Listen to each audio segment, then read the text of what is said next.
What's up, you guys? Sean Ross at Fightful.com here with the man and the champ, Becky Lynch. How you doing? I'm good. You're Sean. Yeah. You always, I see your name on the Twitter. Yeah, I wanted to ask you about that. There was a tweet that I put out. There was a friend who taught a little girl, made a little website about you, and you were deep into character on social media at that time, and always kind of are. Is it tough to balance that, knowing that you inspire a lot of people, you inspire a lot of young girls, and sometimes you got to kind of walk that line on social media? Yeah, so the way that I look at it is I will fight my enemies, but I'm there for my supporters, right? So if I can inspire a little girl, or anybody at all for that matter, and anybody who's supported me along the journey, then I appreciate it. But if you come at me, just expect to get your head chewed off. Have there been a lot of hurt feelings among coworkers backstage? Because I noticed your bio, nothing but work gets done here. Nothing but work gets done here. I'm sure. But look, if anybody realizes what I'm doing, I think they would send me a bouquet of flowers, because I'm trying to get people interested. I'm trying to get people to care more than they've cared about women's wrestling in decades or ever. And that's what I'm doing. And if I have to step outside the lines every now and again to get that done, if people can understand that, then that's great. Then let's all make more money. Then let's all be the main event of WrestleMania. Or we can go back to sitting in the back, brushing each other's hair, supporting each other, talking about how great we are, and oh, look, isn't this wonderful? We're in the fight business. This is the conflict business. It's all about conflict. We're selling conflict. People need to understand that. And I'm going to be standing out there ready to fight anybody at any time. So do you have anybody that comes up to you like, hey, maybe you can help me out a little bit? I'm not as adept at this as you are. Like, I mean, it doesn't look like you pick fights on social media, but it does look like you end them. Oh, well, so sometimes I do, and then I realize, like, oh, look, if you're going to make this much of a drama of it, I'm not going to give you attention. I'm not going to let you step to the man. I'm not going to let you want to be a main eventer. If you can't handle it, if you can't hack it, get your freaking jacket. Because that's the thing. Like, if you can't handle it, I'm trying to pick fights here and there, and then people just can't handle it. And then I'm like, okay, all right, on to the next. Who else wants to make money with me? Who else wants to make money with the champ? You spent a little time at SBG in Ireland. Sure did. Upon a trip back. What was that like? Oh, it was amazing. Absolutely incredible. John Kavanagh is a complete legend. I like to spend as much time there as I can when I get over to Ireland. I feel like it really helps sharpen my skills, gives me a little bit of an edge. When Ronda Rousey said, your armbar doesn't work, and I mean, it does. I think we saw in an MMA fight a few weeks later, somebody won with my move. She won a fight with a modified version of that armbar against Kat Zingano. I mean, it was switched up a little bit, but you look at Ronda's and how it was when it originally came in, it kind of looked like that was a little bit off. Did you take exception to that when she said that, or was that just a cost of doing business? Look, it's cost of doing business. Whatever anybody wants to say about me, that's fine. I just want to make money. I want to be the best of all time. That's fine. At the end of the day, I beat her and she left the company, and we haven't seen her since. So who's doing better? Do you think we will see her again? I don't know. I don't know if we will. I'll be here holding the company up if she ever wants to come back. We still have a one-on-one match to have. I'll be holding this championship until somebody pries it out of my cold, dead hands. So if she ever wants to come at me, Ronnie, I'm here waiting, you little weirdo. As we wrap up, you spent quite a while away from wrestling. How much did you follow wrestling during that period? I will say, honestly, it was quite hard for me to watch wrestling during that period. So I had stepped away. I couldn't do it anymore. I went through some issues, and like I was seeing people like that I had come up through the business with, like Tyson Kidd, like Sheamus, like Natalia, all make it, and I felt like I should be there.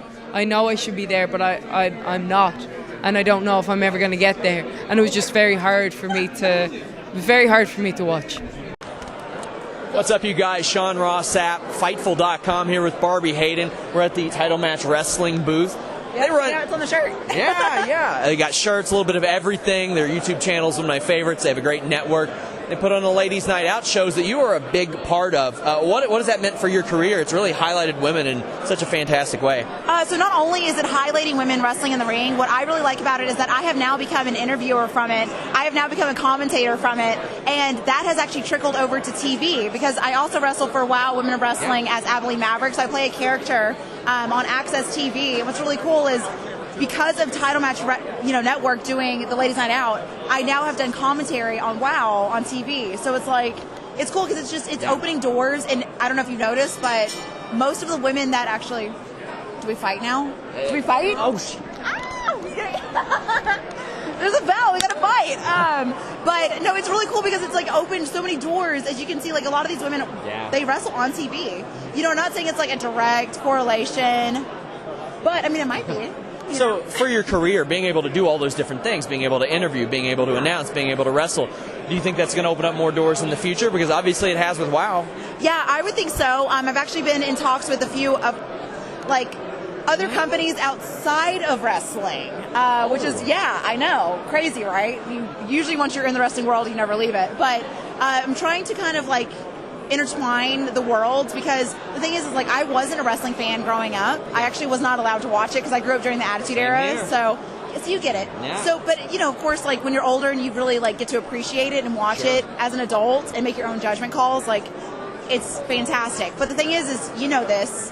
The outside world, outside of the wrestling world, is fantastic and huge, and I really want us to start like trickling over into it, that mainstream audience. So that's where I'm hoping things like Ladies Night Out can start like trickling over into, you know? So you've been a part of some more wrestling-centric shows and some shows that are laced with so much entertainment like WOW.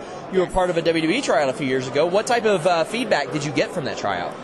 So I actually feel like I got really positive feedback because I ended up having, I think, 3 tryouts total there at the, at, what do you call it now? The PC? Performance Center, yeah. You call it, So over the Performance Center, I went there when they first opened up, and I think they were actually just calling it NXT.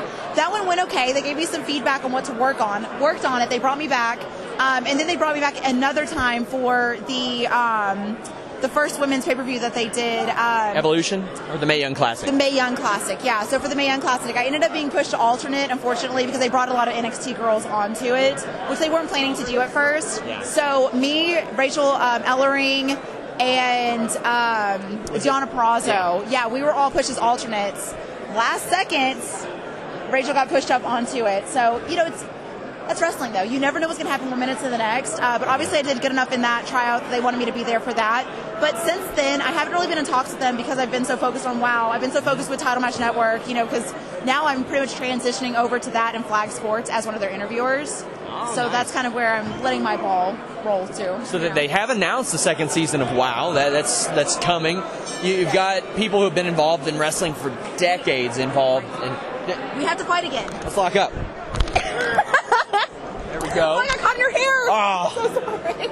See, I'm a rookie in this hair game. I'm not used to it yet. I just got long hair for the first time. No, you're good. You're looking like a Jesus, like a rockstar Jesus. I'm trying. So, WOW Season 2, it's coming. Did you find out ahead of time, and what was your reaction? We actually did know a little bit ahead of time, but still, like, I cried. Like, I literally, when they told me the news, really when they told me that it was going on Access TV, I cried, just because I've been with that company for 5, maybe 6 years now, so we've been really pushing for that for a very long time. So now that we finally have that, you know, you get that platform to show all women's wrestling, it's crazy.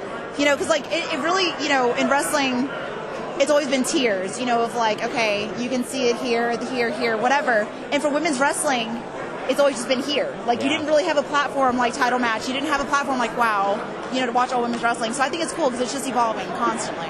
You mentioned Title Match. I think they're integral to women's wrestling. I mean, you see Evilise there, Kiera Hogan there, Thunder Rosa over there. There's like so many great names that have this platform to put on matches that maybe couldn't happen. Maybe they were in different companies or whatever it may be. What is something that you've learned about Title Match Wrestling that, as far as like helping out women's wrestling that most people might not know?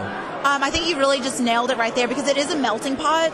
Like a lot of these women, like a lot of women that are working on Impact or working on WOW or they're just indie wrestlers, we typically don't cross paths. And a lot of them too work just at Booker T's, you know, school there. And so we're all getting to cross paths at different levels. Like I have worked some girls who are brand new and I've worked some girls who are, you know, veterans to me.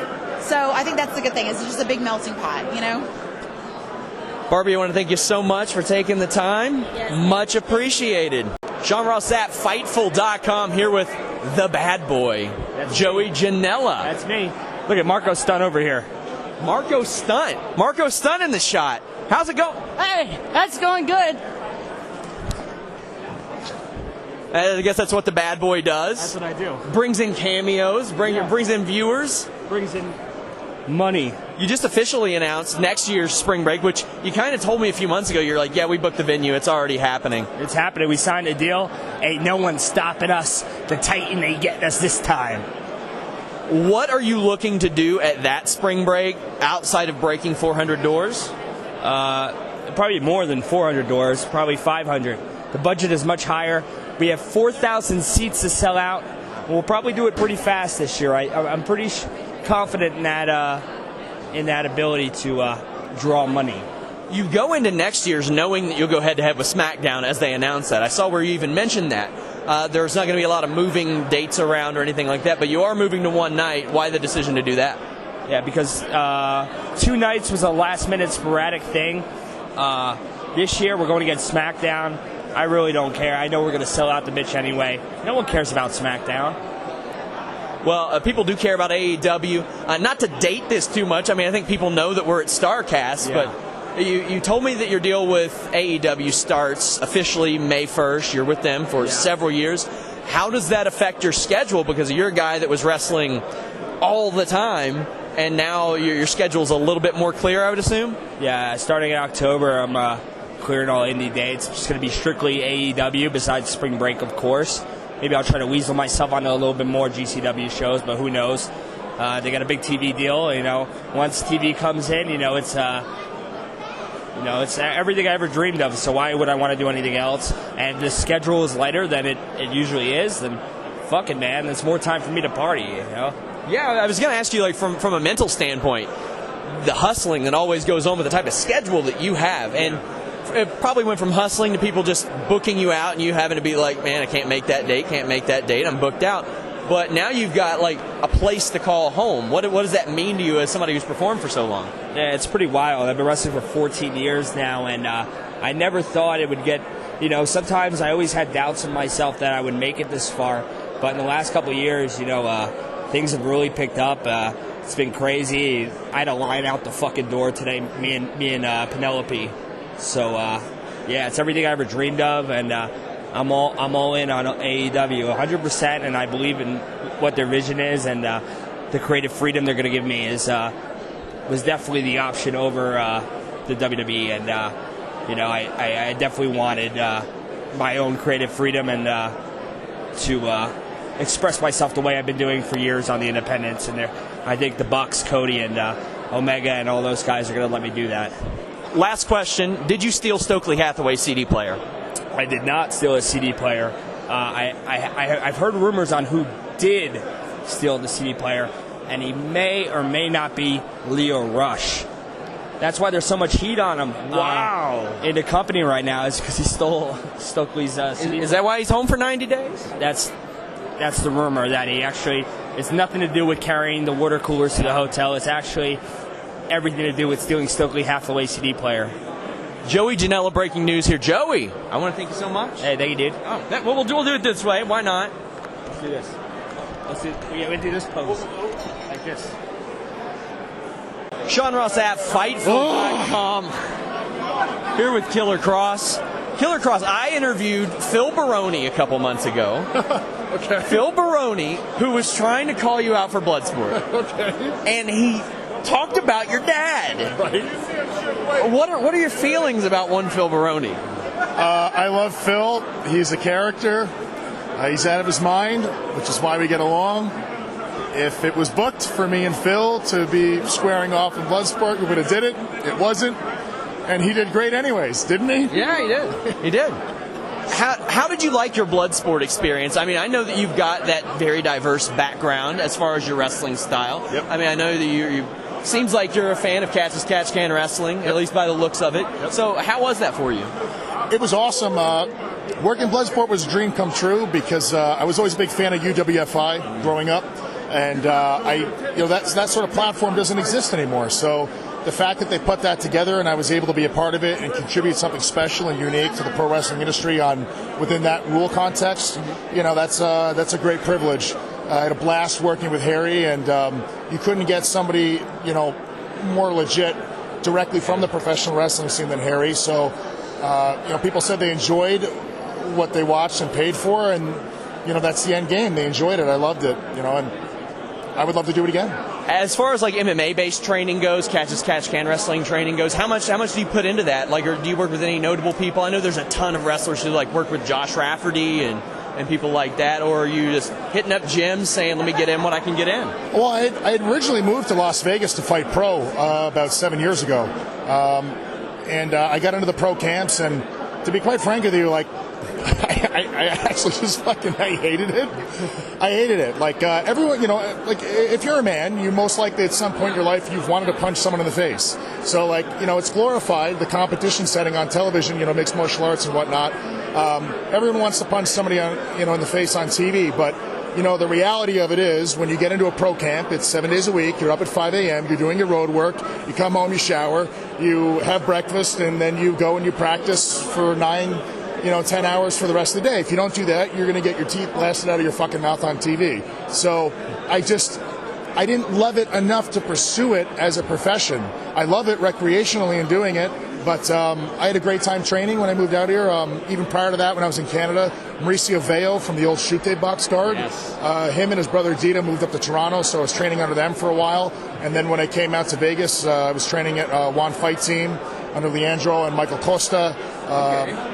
Mike Jones. I mean, there was great people there. Who was coming through? Jerome Le Benel was there for a while. Verdum was there.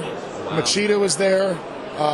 It was really cool. Like, I got to work with a lot of really interesting people. So to take elements of that from a previous life, and then bring it into that setting, we're playing striker versus grappler, as you can tell. It was awesome. Like, it's great. As we wrap up, you've worked Lucha Underground, you've worked Bloodsport, you've worked Impact. How do you kind of switch up your in-ring styles, or do you? You just I take the same mentality into all of it? Or, I mean, with Bloodsport, you kind of have to because there are certain rule limitations, no ropes. But what do you look at to differentiate yourself, or are you more about solidifying just what you have? It's a combination of things. I'll never take the same approach ever. I'll look at who's on the card for the night. I'll think about the overall narrative, and then I'll think about how to make what I'm doing different that night versus everything else on the card. So there are variances in what people are watching on television. And I've only been doing this for 5 years, so the fan in me is still very much alive. And I remember what I wanted to see as a fan. And I think that if you live in like this egocentric place where I'm the pro wrestler and the fans don't know, you're going to wind up being one of those guys that people can't stand on television, and you don't have, real heat, you have go-away heat.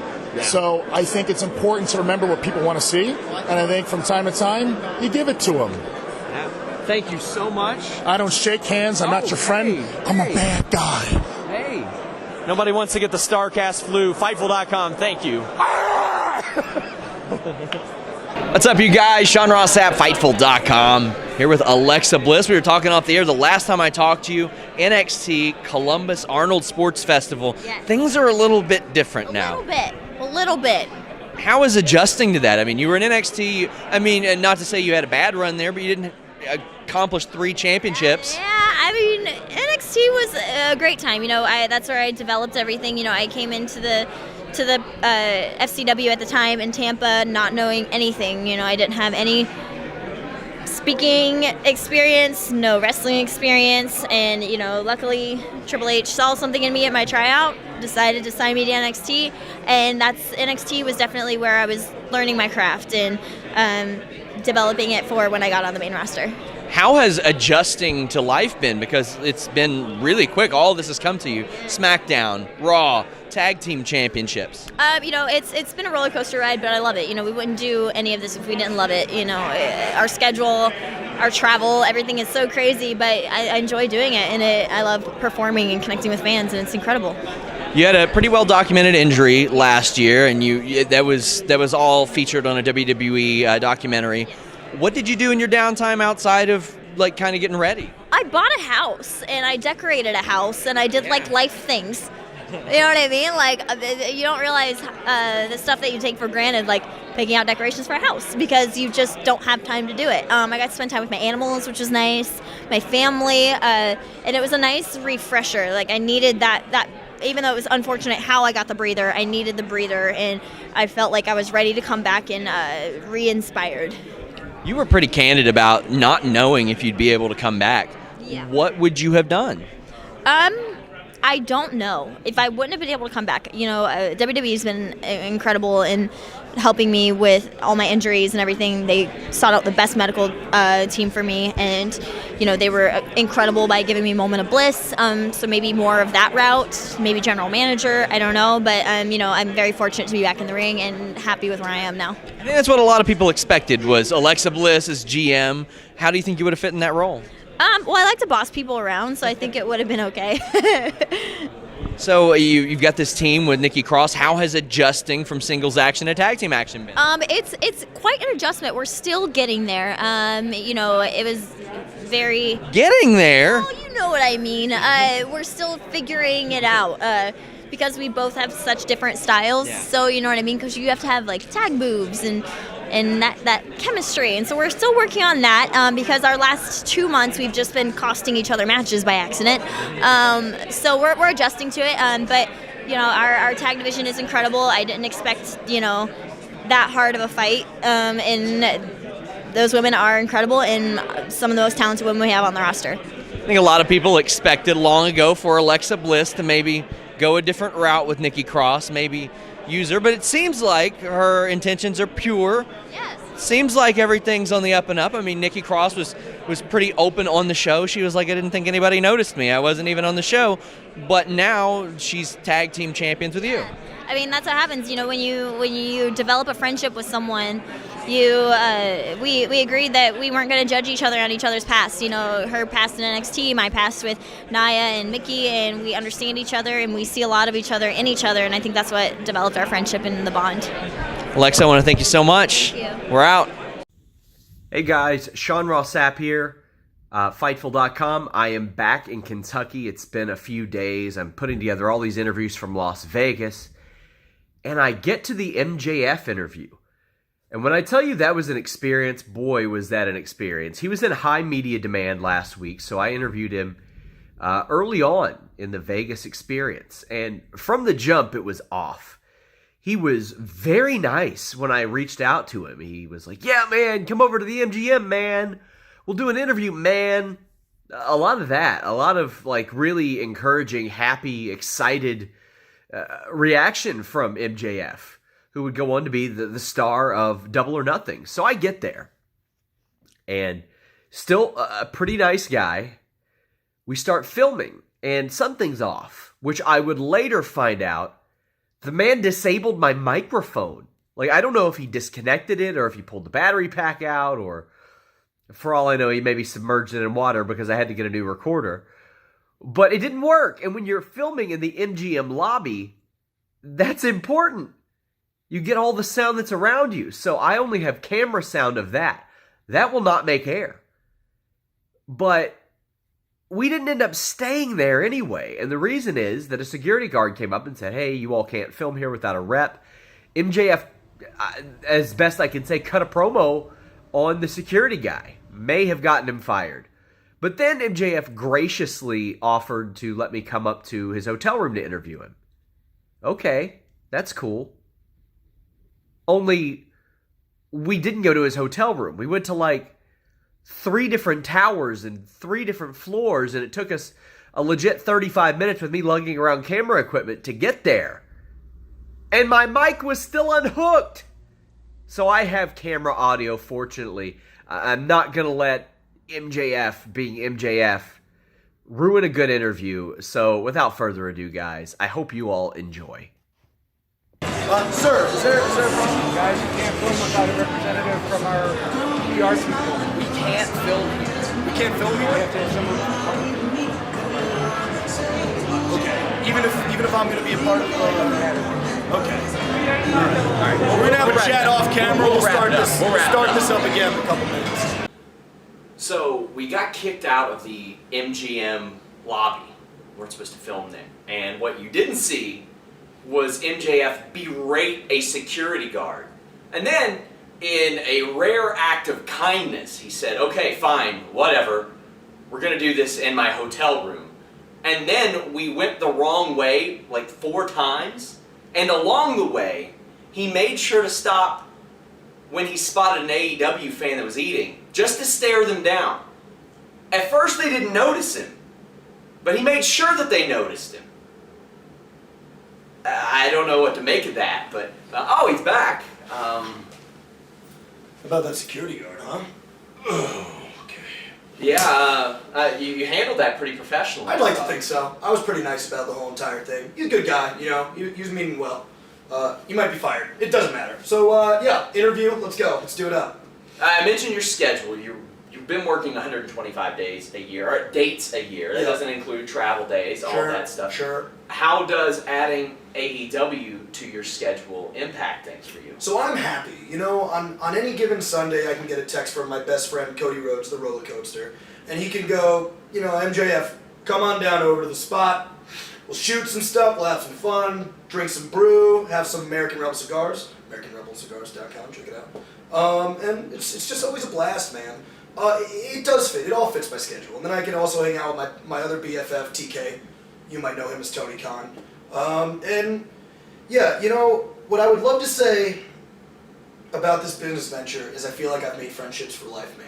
You know, and you can't, I don't care how busy you are, that's important. That's important stuff. Would you call Dustin Rhodes a friend because it seemed like you tried to commit murder? Okay, so that's fake news, and I don't appreciate fake news. Granted, that's all you really do, isn't it, Sean? First of all, no, I did not try to kill Dustin. As you guys all know, I am a big fan of Zelda, okay? And I just got lost on my way to the Zelda competition, which, by the way, I won handedly. Won the competition. That Master Sword, you're welcome, world. Will you tweet out a picture of the trophy, or I don't know, championship belt, or ribbon, blue ribbon? What did you win? It was a trophy. Ah. Yeah. It's big. It's real big. What does it have on it? It's got the Zelda logo, which everybody knows. The big Zelda logo. You know what it looks like. Yeah. And then some elf stuff.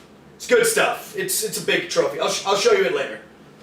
I'll send you a photo later. We mentioned balancing the MLW contract. What went through your mind when you get an AEW offer, knowing that you are with MLW? Is it something that went through your mind, like, can I do this? Will I be allowed to do this? So, luckily, with my MLW contract, there are zero restrictions for me to work at All Elite Wrestling. I was very ecstatic about that, mainly because I truly do feel that AEW is about to change and revolutionize the business, as am I. Duh. But no, I was very excited. So I was able to take the contract legally, completely. There wasn't an issue. There was no binding issues with the contract.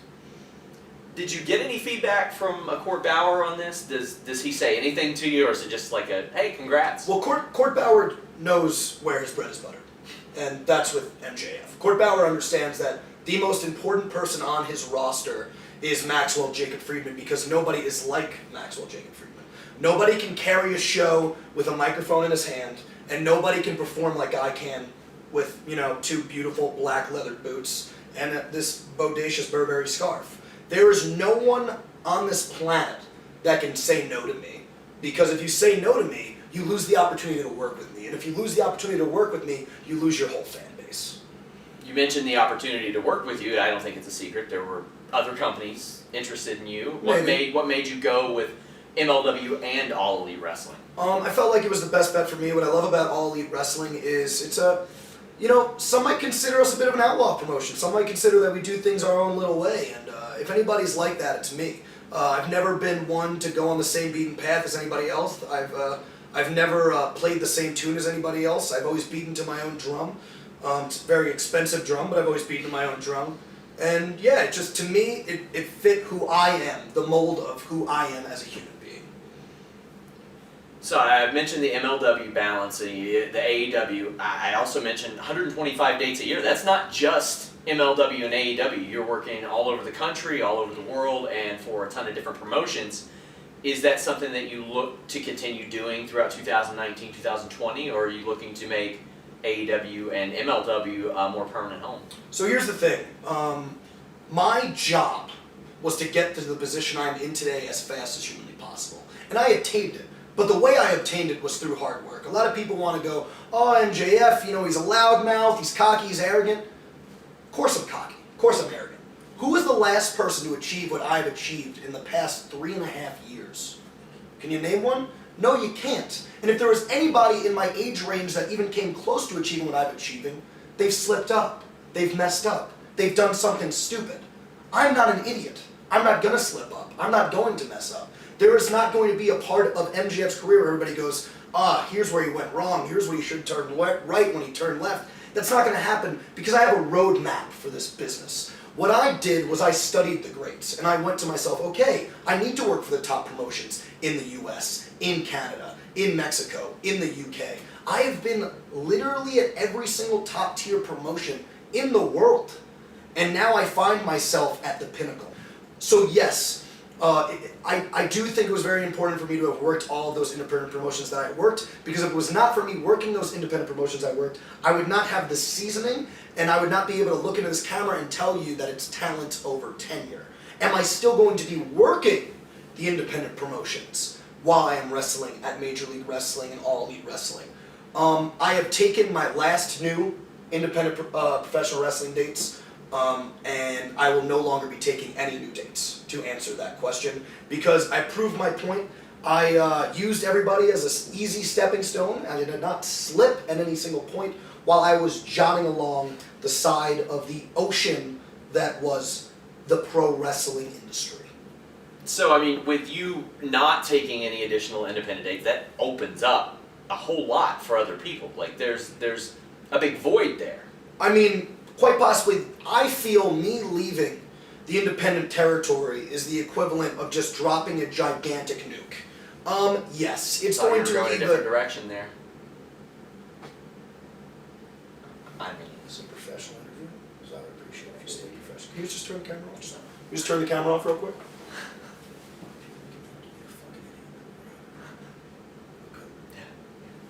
Sorry.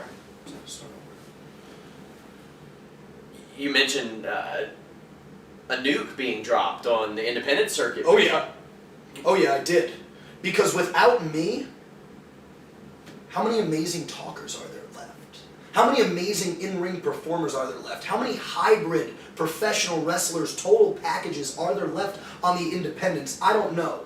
Would I love to see somebody stand up and go, yeah, I'll be the next top guy? I would love that. I am begging, I am pleading to see that happen, because unlike people realize, I do genuinely care about professional wrestling. Do I care more about the bottom dollar when it comes to my professional wrestling? Yeah. However, I am very excited to see who the next crop of independent talent is. You know, you had amazing guys in my crop, and I think almost all of us that I came up with. It's a ridiculous thing to say. I've only been wrestling 3 years. No big deal. But who I came up with, it's gonna be very interesting to watch. Who is that next crop gonna be? What's the next gen? As we wrap up, are you familiar with the name Danny Almonte? He was a Little League baseball player, pretended he was much younger than he really was to gain a competitive advantage, maybe get a little bit more hype. I see where you're going with this. Are you actually a 40-year-old man? I see where you're going with this. So here's what we're gonna do. Oh. Social Security number. I'd like you to read aloud what year it says on this ID. 2017. Okay, pal. Very funny. 1996. I don't know. You're giving people your driver's license numbers. Is that a problem? Is that not allowed? Whatever. Look, man. It's not my fault that I was able to attain my dreams while you guys just simply dreamt dreams. That's not on me, you know? There's some people out there that'd like to go, oh, MJF cut the line, MJF doesn't deserve all the success he's getting. So you'd call yourself the Susan Boyle of professional wrestling? An ugly, fat lady? She dreamed a dream. And she made it happen. you know what, pal, I have a dream that you'll get out of my hotel room. This has been an amazing interview. My name is Maxwell Jacob Friedman, and I'm better than you and you know it. If you have any other question you would like to get out of the way, that way you can get out of my face, now is the time. Did you steal Stokely Hathaway's CD player? Get the fuck out of my room. Go. Now. What's up, you guys? Sean Ross Sapp, Fightful.com. You guys know who this is. I mean, the Blue Meanie. How you doing? I'm doing great, man. Doing great. I'm enjoying myself here at StarCast number 2, Electric Boogaloo, and having a great time. I like doing these things because they're like high school reunions. You get to see everybody and not fall down and get hurt and all that stuff, you know. But that's for another day. What's it like getting that paycheck without bumping? Oh man, it's a beautiful thing. Beautiful thing. No, but most importantly is you get to interact with the fans, which sometimes at live events and shows and stuff like that, you only get a certain window of time, First day with the new mouth, I'm sorry. To talk to people, you know, it's usually an intermission, it's rushed, it's like 15 minutes, it's hi, how you doing, goodbye. Here we get to chill out, take time, share stories, share memories, you know, because I'm still a fan too. Yeah. So, I mean, if I was in the business, I'd be here right now myself. So I'm very fortunate that guy just walked through our shot. So I'm so lucky. But you noticed and I didn't. And this is my job and I didn't. And we're about to have more. And here comes the run. And here it comes. Almost. Yeah. Almost. How does it make you feel when you see BWO shirts in 2019 strolling about? Like, I was walking around in Las Vegas, and literally somebody I had breakfast with had a BWO shirt on. I'm thinking, man, that's cool because, I mean, obviously a spoof on the NWO, but your shirt is also timeless. It's insane. You know, it's 2019, going to be 2020 soon, and, you know, it's almost started in 96. I'm bad with math, but... you know, and we just celebrated the anniversary, and just for the fact that people still remember it. Yeah. You know, you see ECW shirts, and then you see BWO shirts, and then like if one shows up on Raw, my timeline explodes, and it's so cool because you know, in this business you can kind of be self-conscious, so you know, or you're like you wonder, doubt yourself, you know, you go, did I do anything? And then see somebody wearing your shirt on TV, and it's really cool to know that somebody remembers you, you know, in a good way. You know, I just consider myself like the Philly fanatic of pro wrestling, the comic relief, and, you know, if I can, you know, one person remembers me, I did something. Something I've always wondered, have there ever been any BWO members that were pitched but didn't happen? We had a lot of honorary members, like during the heyday when they're really, really, really pushing for people to buy the shirts, like... We would do a run-in, and New Jack would wear a shirt, or the Pitbulls would wear the shirt, or something like that. 9 honorary members. When I was in the WWE, Joe C. from Kid Rock was going to be. Oh wow! He was going to be Mini Meanie, and we were going to dye his hair blue, and he was going to come out and be Mini Meanie because I knew Joe C. But when I was starting the training and with Al Snow and all that good stuff. But as far as BWO members. There's been plenty of honorary members. Honorary members, Meanie, I want to thank you so much for taking the time. Thanks for having me. I enjoy your timeline and your insight and stuff. No, seriously. Thank you. I appreciate that. Very cool, and thanks for having me. And I hope to see all you out at I'll see Bill Apter's line. I'll see you at the matches. He gave me my start. Yes. Bill Apter. We're out. Nice. What's up, you guys? Sean Ross at FightfulWrestling.com. Here with AEW's Alicia Atout. Alicia, how you doing? It's one night, not to date this, but it is one day after your AEW debut. Ooh, we can date it because yesterday was amazing. I am just on cloud 9, being a part of AEW's debut show. It was pretty big and very exciting, and just the vibe backstage was incredible. Obviously a great show, so probably a longer answer than you expected, but I'm just very happy. Long answers get our word count up. And how did this differ from the All In show with a lot of the same people, but a different production, a lot of differences as well? I feel a big difference is at the end of the day, everyone behind the company knows we're not getting rid of this ring. Everything here is ours, and we are going to be using it for months, if not years to come. So All In, a lot of talent even didn't know, is there more? What's going to happen? Whereas when you come away from Double or Nothing, you know there's more, and everyone's very excited for the future. Who reached out to you to make the deal with AEW a reality? Yeah, so I've pretty much been dealing with Cody. That's been my main go-to, my main boss, and it got to the point where once I found out AEW really is a thing, it's not just rumors, this is happening, I reached out and I said, hey, how are you? If you need someone, hi. And luckily it all just worked out.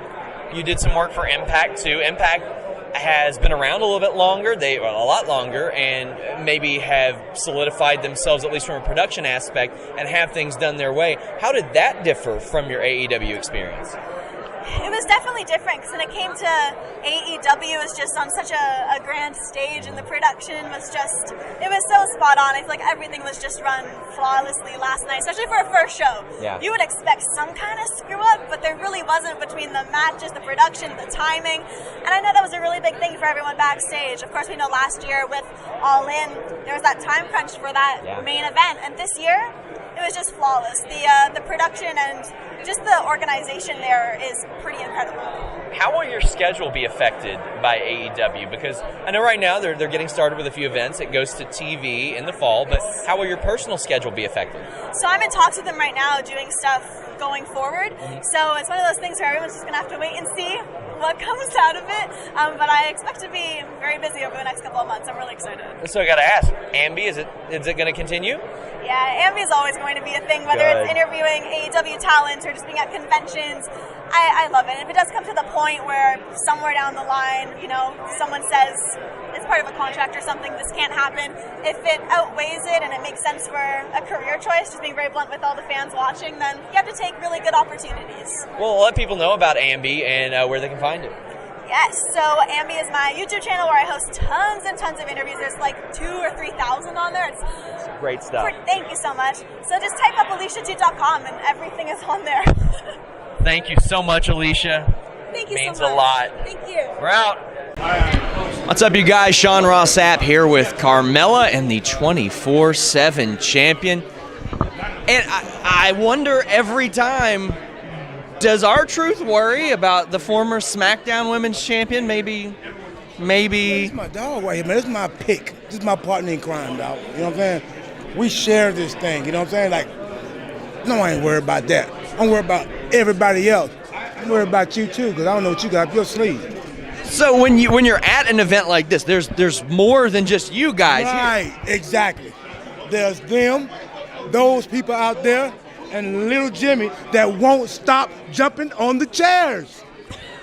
These WWE PR people that we deal with, maybe they want to get in front of the camera. Maybe they want you all to do the PR for them. They're coming after that gold. Are you ready to protect R-Truth against everybody here? Always. My head's on a swivel. Everywhere we go, I'm always watching his back and he's watching mine. So. That's my dog. Give me some. You've had like a variety of roles in WWE. You've managed, you've wrestled, you've done a lot of this stuff. I mean, what does that say to WWE's confidence and your versatility?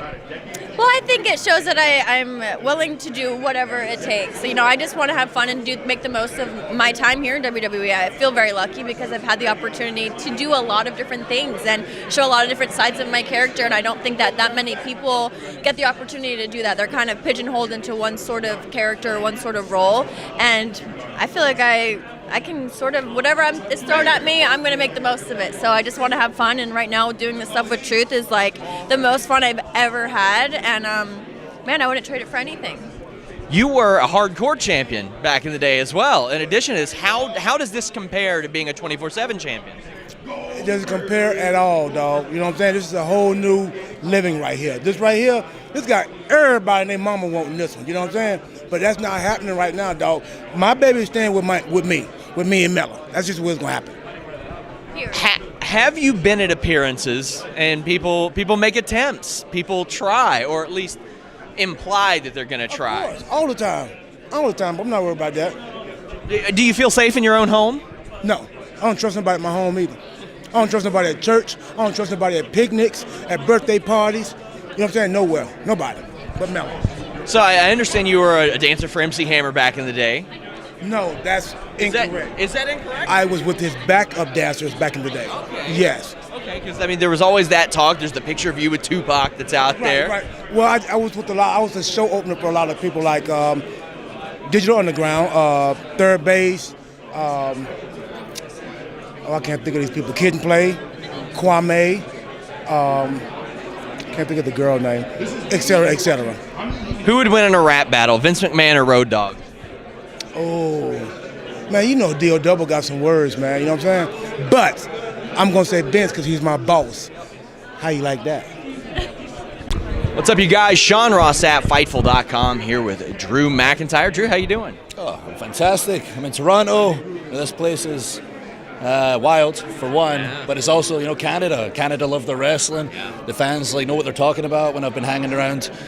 You've been back in WWE for quite a while. You made that entrance into WWE and were kind of crowned the chosen one. Looking back, you think that was a gift, a curse? How do you look back on that experience of Vince McMahon coming out there and straight up saying, this is the guy? Yeah, I mean, I don't regret anything. He's never introduced anybody that way, and I assume never will again. So that's just part of my history. I think no matter what, things wouldn't have necessarily worked out for me the way they are now because I wasn't ready for it. So the way I look at it is when I get the opportunity and when the time is right and the right story, that moment and that run is going to be a significant part of the growth of my character. But first I need that kick-ass heel run. Yeah. You had a lot of experience outside of WWE. You were doing a lot of different things. You were in Evolve, you were in TNA. You really changed and evolved yourself, no pun intended. At what point did that switch flip for you and say, I'm going to make some changes, I'm going to do this, and I'm going to come back in a different way? When I got fired that day. I got the phone call. I was a little surprised. I think the person on the phone, I was a little surprised. The fans were a little surprised. But to be honest, there was no way I could logically transition into anything serious, and I don't think it would have panned out if I did. I think I had to go away, apply the lessons I learned outside of the non-stop WWE environment, because this place never stops and we're always creating content. It's very difficult to reinvent yourself, within this world if people know you a certain way. So the way I looked at it is I got the call. By the time my girlfriend, now wife, got home, I'd already made the plan. I was going back to Scotland to give my mission statement. I was going to show the world who I really was and what I could really do. And, thankfully things worked out. People gave me a platform to show who I was. And I started as I'm going to return to the company no matter what, as a more polished performer. And by the time I was building companies around the world, I really considered I probably will never go back to WWE. I'm making a difference. The WWE name sells the product, like Drew Galloway, Drew McIntyre, but my real name's Galloway. It's what was making a difference to all these companies around the world. And do I really want to go back when I'm making such a difference? And it wasn't until my TNA contract lapsed, my wife and I had to decide our next move, that I was thinking I was going to go to New Japan probably because I really want to go there and really want to work there. That I got a call from William Regal, who's a bit of a mentor of mine, who told me we take a call with Triple H. We spoke and decided the next move was WWE and NXT in particular. I love the story on Table for Three about how you developed the Claymore almost by accident. So when that happens and it was a bit of an accident, how do you refine something like that wasn't supposed to happen? For one, I had to get those pants loosened so it didn't happen again. If those who don't know, I ran for a big boot when you run and kick someone in the head. The pants were too tight. I was worried about the crotch splitting, so I kicked my other leg up, landed in the back of my head. But I also kicked Ryback in the face at the same time and was told afterwards when I regained consciousness, wow, that kick looked pretty cool if there's any way to do it safely. So I watched it back and then worked on it and finally figured out a safe, effective way to do the kick, which became the Claymore. Drew, I want to thank you so much for taking the time to speak with me. I appreciate it. We're out. Hey guys, what's up? It's Denise Salcedo with Fightful.com, and right now, I like that energy. Excited. I'm a very excitable person. Well, with me right now is Sami Callihan. Sami. You got to do it again. The Draw, future Impact World Champion, Sami Callihan. Do it one more time for me. The Draw, the future Impact. I was going to say Impact Champion. Future Impact World Champion. Future Impact World Champion, bound for glory, October 20th. You're facing the Machine. Sold out. Today sold out. So you guys, you're welcome. Dude, how does that make you feel? I mean, sold out. Not a lot of people can say that, but Impact is doing it. And, what does that mean to you and to the talent and to everybody? Well, there's been some other companies that's ran there recently that's only draw like 200 people. So I think that's a big feather in our cap. We're the company that pretty much had one foot in the grave a couple years ago. Now with the new regime, the new roster, we've really stepped up and become the little engine that could in professional wrestling, the island of misfit toys. And now the entire world's talking about Impact Wrestling once again. I like that you mentioned the whole one foot in the grave thing because, let's face it, Impact has had a lot of homes, but, it's the dedication of the fans, the uniqueness of the storylines, and the talent that's coming out, and, guys like yourself that are going out there and are, doing these things. So was there ever a moment where you were like, I just really want Impact to be seen more, and how did that sort of feel when, you found out that it was going to be on Access? I think that was one of the biggest issues with everyone that was on the roster. We've been putting on some of the best professional wrestling shows on a weekly basis for the last year, but not a lot of people was able to see them just with terrible timing and terrible stations that we're on at the moment. With this opportunity to be on Access, now the entire world is going to be able to see exactly what we've been doing the last year. People wanted the Attitude Era. We've pretty much given them the Attitude Era. Impact Wrestling's not afraid to offend some people, to ruffle some feathers. They're not afraid to step out of the box and give people that edgy wrestling product, and we are that true alternative and one of the only companies that will cross those lines. Well, speaking of crossing those lines, you had an incredible rivalry with Tessa Blanchard. Everyone always wants to talk about Tessa. Well, don't you think? Come on, you guys went out there and you guys killed it. When I was watching you guys too in the ring, I was just astonished. I'm not surprised. I'm really good at professional wrestling. I don't know if you know that. I'm really good. But the thing with Tessa Blanchard, I don't think it should be intergender wrestling anymore. It's just professional wrestling. In 2019, it's all about equality, and it's okay to see someone like the Incredible Hulk fight Black Widow, or it's okay to see Storm from the X-Men have to fight Magneto. Professional wrestling can have more in the lines of Game of Thrones than they do sometimes a professional sporting contest. Sure, we are some of the best athletes in the world today, but we can also do truly remarkable storytelling. No, I totally agree with that. And now, speaking of that, on October 20th, a sold-out Bound for Glory, you're facing Brian Cage. What would it mean to you to not only win the title, but also go into Impact's premiere on Access TV as champion? It's exactly everything that I've said I was going to do for the last 2 years. I quit another company. I created my own future. And right now, I get a chance to step up for all the people that aren't the status quo, for all the people that are the odd ones, for all the people that's always told no. I am not the guy.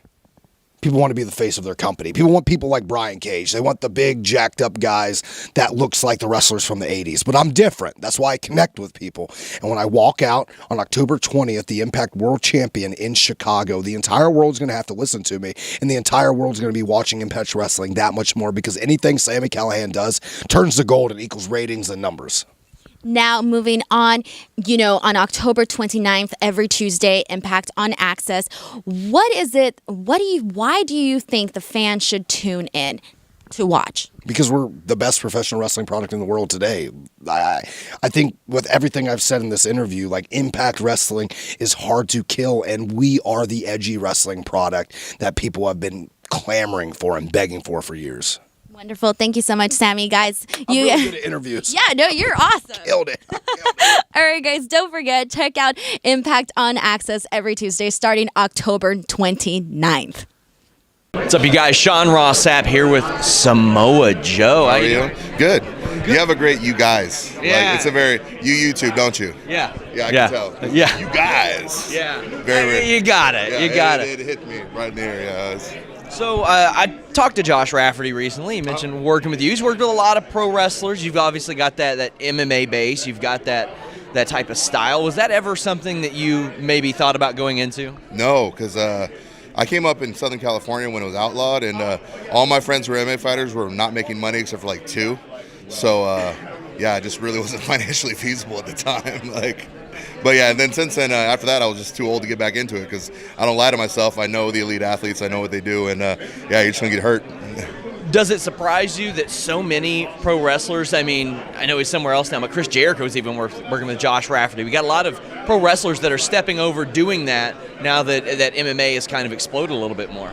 I think that's kind of par for the course. As things evolve, as a audience becomes more educated to combat forms and styles that maybe guys who are with martial arts knew about for years, like, you know, you have to expand the game. I mean, it's obvious that they've changed perception.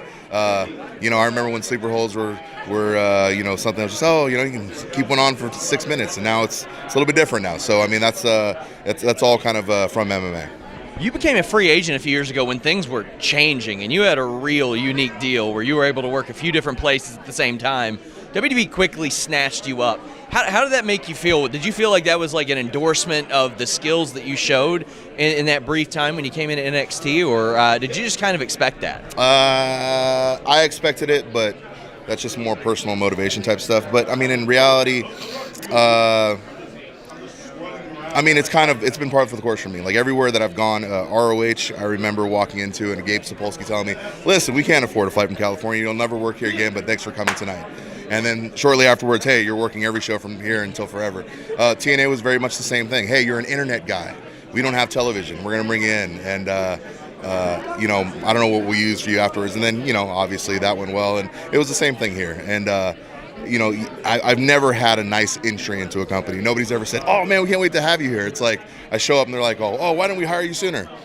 And I mean, you know, there's some satisfaction in that. So, but that's kind of been par for the course of my entire career. And I mean, you always hear the stories about people who went to bat for you, like earlier on, like. Oh, there's tons here for years. I mean, years. And you know, Vince vehemently opposed me being in WWE. You know, he didn't know me, wasn't familiar with me, and now you know, we have a great relationship and everything's working fine. So now that he gets to see you firsthand, he gets to see you in person. Like, what kind of feedback did you get from him upon entering the company? Maybe the first time that you knew that he saw you. I think he just realized you already bought it, so you might as well use it.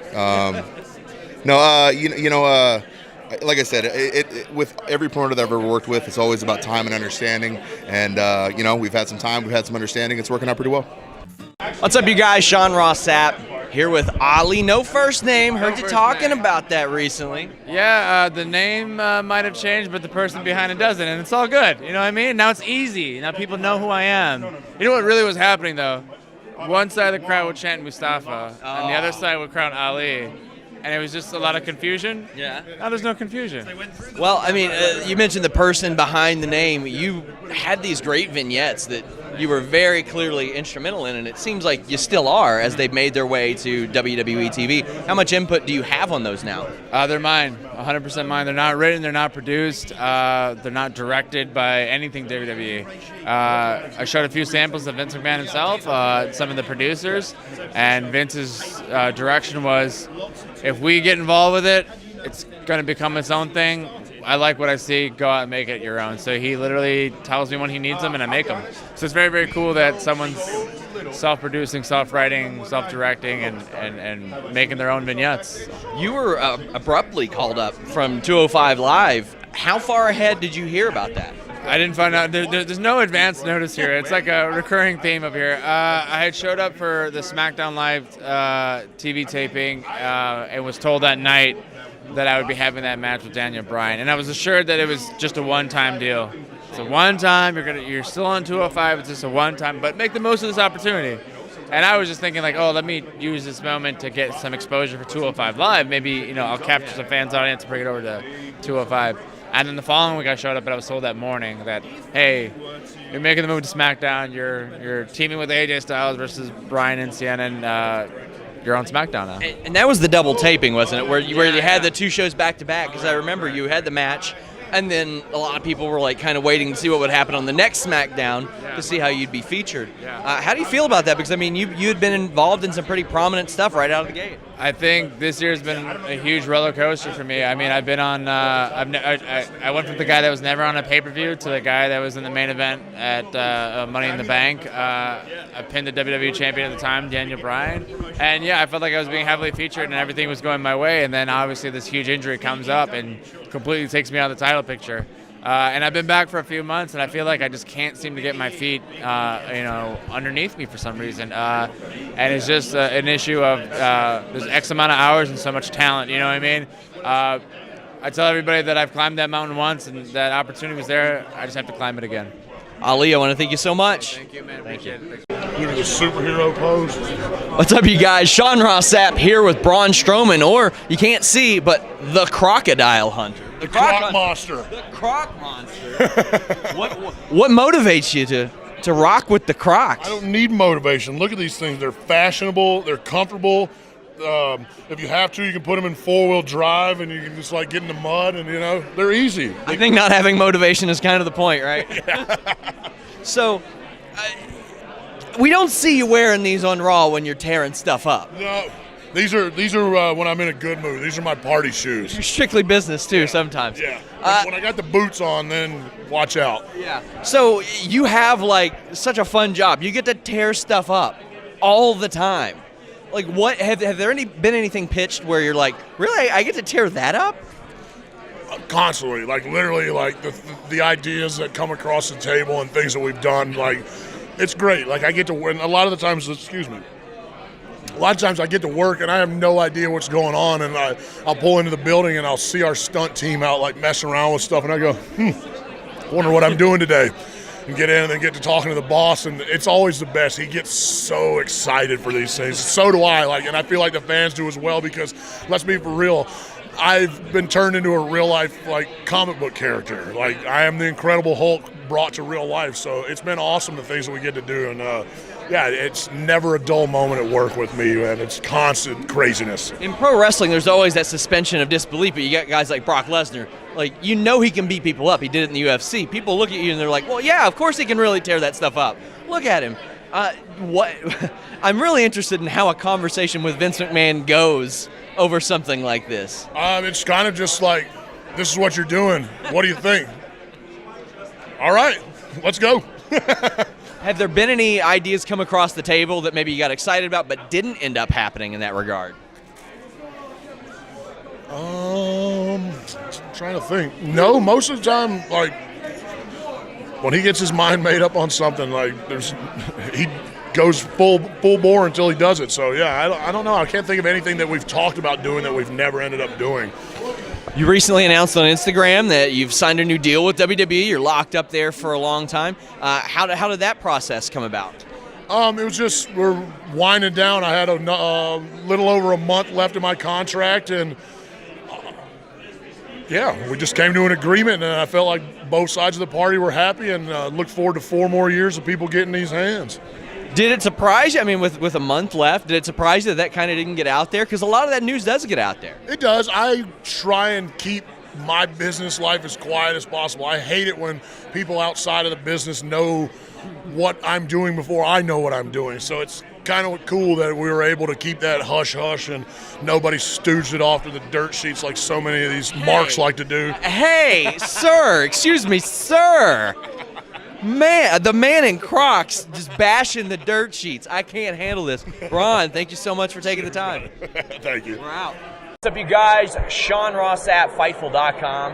Here with a name that you guys know, Matt Striker. I was just telling you off the air, big fan of your seminars. You got a lot of knowledge to impart on the wrestling world. How's life for Matt Striker these days? The way I look at things is this. I woke up this morning. That's not lost on me. There are a lot of people out there that they pine over the minutia of life, or they really think they've got a bad lot in life. When you look around, we woke up this morning, so I think we're doing okay. So we're here in Las Vegas. How has your experience been? Well, I've been working with Fight and for StarCast the entire weekend since the minute I landed on Thursday. I do get to get on a plane later on tonight and go back home to New York. It's beach season, so I live right on the beach. I can't wait for that. But it's been great just to see how, in the media and the news, they're trying to divide us. Everything is division. But here, no matter your sexuality, your religion, your race, what kind of food you like, what kind of clothes you wear, we're all united by one thing, and that's this great sport of professional wrestling. It has been a very positive experience, and you mentioned you're doing stuff with Fight. Your versatility as a broadcaster, as a wrestler, has paid off for you.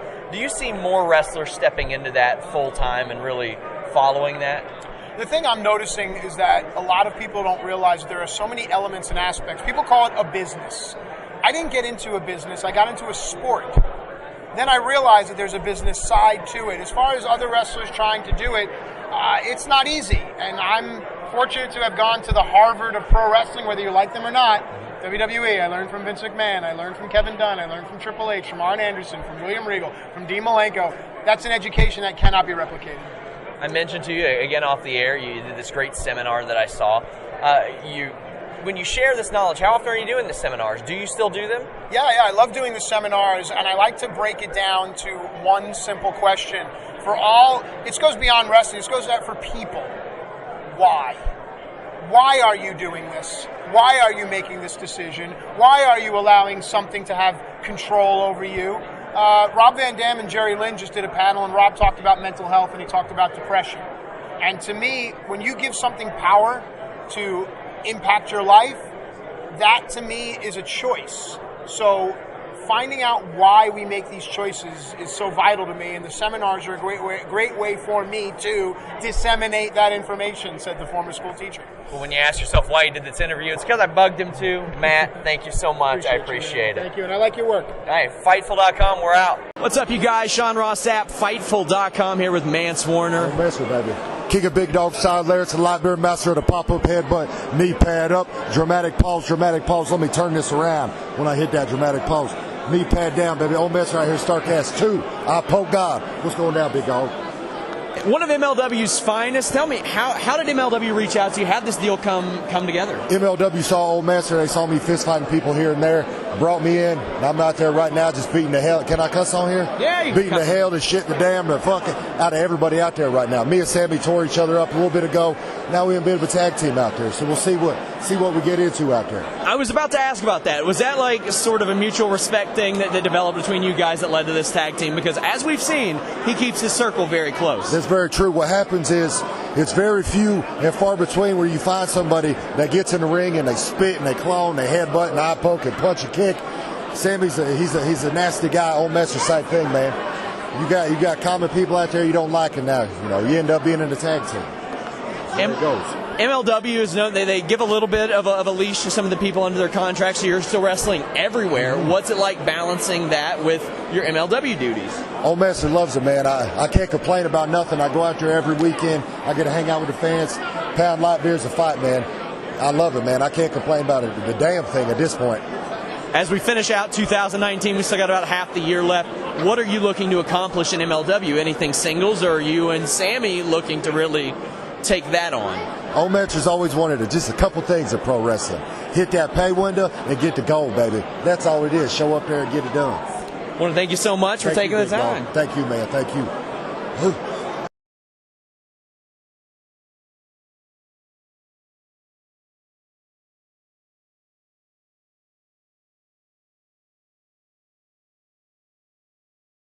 Big deal, but yeah, they've got a dummy that they have built. Here, you want to toss me that? Yeah, sure. You want to get look at this bad boy? Oh, you put it on? You can. That's a tight fit. Allison Kay wouldn't earlier. She was afraid it'd mess up her makeup and her hair. Yeah, my eyelashes are too long. Yeah. Like they didn't. Did they even put eyelashes on me? They drew them on. They you drew have them on. Come on now. You don't have any top eyelashes. Guys, this is Jordynne Grace, or should I call you Trisha Parker? Call me whatever you want. I'm fine with whatever. Goddamn. Is that gonna make somebody mad? Who would it make mad? It might made a lot of people mad on the internet. Okay, well, it's not gonna make me mad. Might make Cornette mad. Might make Cornette mad. Do we need to move this mic a little bit closer to her? No. All right, cool. We're good. I just moved it closer. So you posted that. You put your real name out there. I did. That's bold. It's a brave move. No, it's not. It was on Wikipedia. Yeah. It's been on Wikipedia for years. I've had wrestlers that I've interviewed, and I'll do the long forms on them, the long form features where I go in depth and stuff, and they'll be like, "Hey, can you remove my real name from that?" And I'm like, "It's out there," but they're like, "We still don't want people to know." I think it's weird. I think it's weird that we don't know our coworkers' real names. So, who do you call by their work name backstage that might surprise somebody? By their work name? Yeah. Not their run-in, their work name. Yeah. I call a lot of people by their work name because, like you just said, a lot of people don't like their real names being said out loud, which, like I said, I think is super strange. So you prefer that? You prefer that? I prefer the real name. Yeah. But if I don't know it, I'm going to call you what I know you as. So, but I mean, you can see the gray area because we've seen CM Punk do interviews, and he's like, "Why are people coming up to me calling me Phil and all that stuff?" And he's just kind of known as that. And in the MMA spectrum, a lot of people gave him grief. They're like, "Well, why are you going by CM Punk?"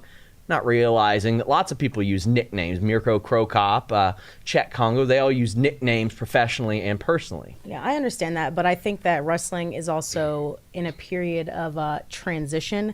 So I definitely think it's going to take like some getting used to. And I'm not saying that I have everything like figured out, but I'm saying like if fans come up to me and call me Trisha outside of the ring, I'm totally okay with that. Yeah, you're not going to be mean to them. Yeah, over that. no, definitely not. I think it's totally fine. It's just like I wouldn't go up to, you know, who is it? Robert Downey Jr. and call him Iron Man. Yeah, I think it's strange. Tony Stark. So, I mean, wrestling is in that unusual area of where, because a lot of people say, oh, well, why can't you do stuff in wrestling that you do on Breaking Bad? And I'm like, well, if Jordynne Grace goes out and cooks meth on an Impact show, she's got an audience of witnesses she's playing to. Yeah. Like, there's a little bit of difference I mean, I there. guess technically we could, right? You could. People know I'm presumably not really cooking meth. Yes. Right? Well, that's the thing. But, I mean, you're playing to presumable witnesses that you reference on the show. Like, Lucha Underground, I kind of understood. Like, on Lucha Underground, there was no, like, show on El Rey or anything. They pretended it was in its own world. Like, how do you tiptoe around that stuff? Because you get into controversial angles and stuff, and there's some stuff that people will see as entertainment, but there's some stuff that people are like, oh, I can't believe they would dare to do that. I think people need to understand that it's all a show. Yeah. I think that's the main thing that people need to understand, that is that it's a show, and I think it's pretty rare that people are like doing stuff for real.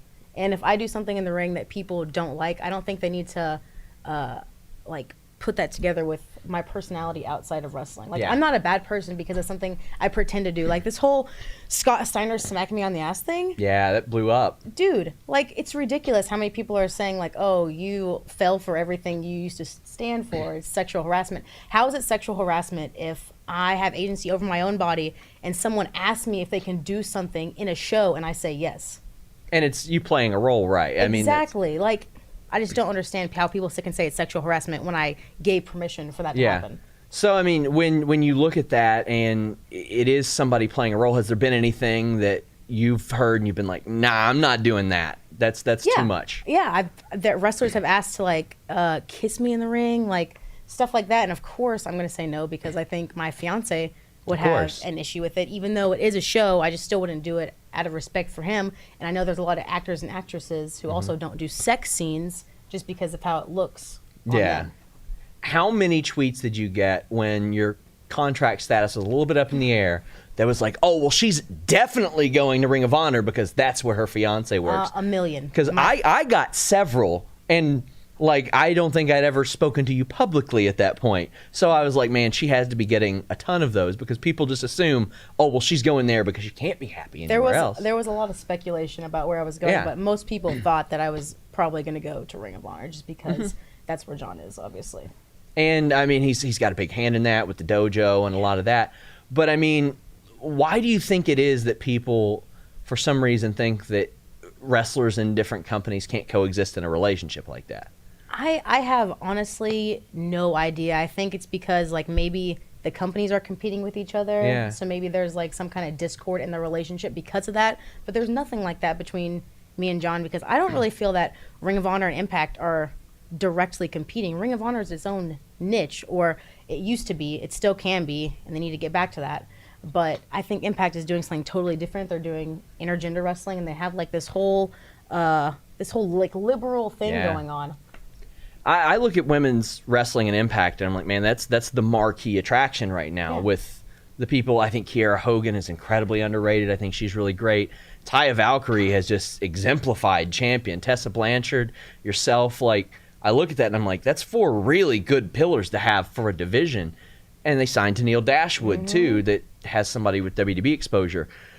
Do you see them maybe building the show around women even more and more as things go on? For sure. I mean, at Slammiversary, they had the main event was an intergender match. So I think they're definitely starting to like build the women just as much as the men at this point. Like we're side by side. It's not like the women's division is under the men's division at all. Yeah. They're giving equal like opportunity, and they're putting eyes on both products. Did that surprise you how all in they went on all this? Because, I mean, they've had fluctuating regimes, to say the least. So any vision kind of got erased after a year or so. It looks like things are on track with Callis and D'Amore. They haven't went anywhere for a while.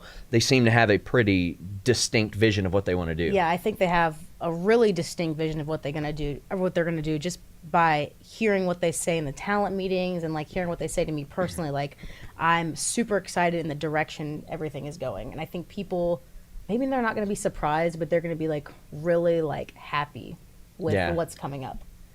So who do you look at in that company and you're like, man, I got to work with them, male or female, whoever it may be, and you're like, I just got to get in there with them? So me and Tessa, we really, really want to tag team, and we want to challenge for the tag team titles. Yeah. And I think Ethan Page and Josh Alexander, I think it would just be an incredible match. I think it would just blow it out of the park, and I think that'd be awesome to see. I don't know if they've ever had like an intergender tag like championship match like that, but I think that'd be really cool. I mean, I guess to some degree, because Eric Young held one of the Knockouts titles, but that was a little bit different. None of you were playing comical. Yes, none of you were playing comedy characters. Yeah, exactly. So when you look at that, is that something that you've taken to Impact and been like, hey, we wouldn't mind doing this? Oh, did you, I actually made a tweet. It was me and Tessa. I did a Snapchat where we like stole the oh yeah. And I recorded us, and then I had like Ethan walk over or whatever, and I was like, oh, put him back. And I was like, oh, management said if we get over 1,000 retweets on this, they might give us a tag title. They didn't really say that. They didn't exactly those say tweets that are always fake, though. In those words, but it got almost 2,000 retweets, so I think people really want to see it. Yeah, so intergender wrestling is a big thing. I mean, it does bonkers traffic online, too, so I see why a lot of indie wrestling companies want to do that as well. Tony Khan said he wasn't necessarily a fan of your spot at All In. What did you think about that? I think that it's his company, so he can do whatever he wants. Sure. I don't agree necessarily with what he said. I also don't like domestic violence. I'm really against that, but I think he's also sort of new to the wrestling world, and so maybe he doesn't understand it entirely, which is totally okay. And I think that maybe once he sees like some proper intergender wrestling, he might change his mind. I'm gonna turn this off because it's like blowing up. Sorry. Yeah, I'll wait until you sold me on the bear hug as a finisher. The first time I interviewed you, I was like, bear hug as a finisher. What's up with that? And you're like, yeah, I eliminated people out of a battle royal with that too. What made you flip the switch and say, I'm going with that? I'm doing that. Man, I'm gonna be straight up honest with you guys. Like, my cardio is not the best. And I saw the bear hug and I was like, you know what? I think that's believable. I think it's believable that you can like squeeze the life out of someone. Yeah. And also, I don't have to run or really pick up anybody. I could just like stand there and hold them as tight as I can and squeeze as hard as I can. And I think that would be an awesome finisher. And that's kind of how that works. Well, I mean, and if you ever want to switch it up, I always have these vivid memories of when I was a kid when China ragdolled Marlena. Yeah, exactly. And that was there's horrifying. a ton of different ways to do it. And like I said, I did win a battle royal with that. I had the girl on the outside, and I did the bear hug until she passed out, and then I just dropped her to the floor. Yeah. So there's creative ways to like make it work. Impact World Championship, is that a goal of yours? That is absolutely a goal, 100%. So, I mean, I think a lot of people, they see that and they immediately think, well, if Tessa would have won that match and become champion, oh, is she just going to face men? Why wouldn't she be able to defend that against other women? I think that's kind of what they're going for. Yeah. I personally think that they just need to make all titles inclusive of everybody. Really? I don't think there needs to be any separation at all. You know, me and my fiance, we argue about this constantly because he does not like intergender wrestling. Yeah. He thinks that it should be like a special attraction, and I don't necessarily disagree with that, but I don't really think it's fair to call it a special attraction because I feel like we should just be able to do whatever we want. In this wrestling world, women can be just as strong as men. Yeah. Like, it's not fair that Rey Mysterio can wrestle Big Show and it be totally like okay, and someone like Jessica Havoc can't wrestle Petey Williams. It's not fair. It's not fair to me. Who do you look at outside of maybe who's signed as like maybe Impact could bring them in? I mean, there's Diamante out there. Eva Lee's just got the AEW thing. Jazz did as well. Yeah. Mercedes Martinez is the name that always gets brought up a lot.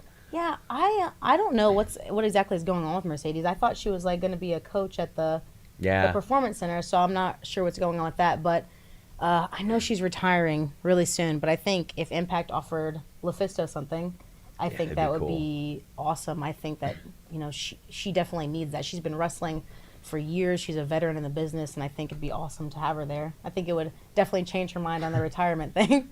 So after you signed your new deal, you're locked up at Impact Wrestling. How was that when you go back there? Because, you had some pretty public negotiations there. Was there any sense of awkwardness, or are you just like, hey, got paid, got my... Yeah, there was. I didn't feel any sense of awkwardness at all. Like, no one mentioned it to me in person. It was just like, just going back to work. I don't think it was a big deal at all. You bet on yourself there, like heavily. You rolled the dice. And it paid off. I was terrified. I don't think I've ever been so scared in my life because, I could have gone anywhere. Like, I really, really, really wanted to stay with Impact. Yeah. But if they weren't going to give me like what I thought was fair to me, then I was going to leave. Yeah. And so I just decided, I'm going to stick with this, and whatever they say. I was like waiting on a phone call back because they were like, oh, okay, we'll talk about it. We'll have a meeting. And I was like, man, I'm so nervous. And they called me back within like 5 minutes and told me, and I was like, thank you. That had to feel good that they called you back that quick. That had to make you feel like a priority, right? Yeah. That's what I love it there. Seriously. Yeah.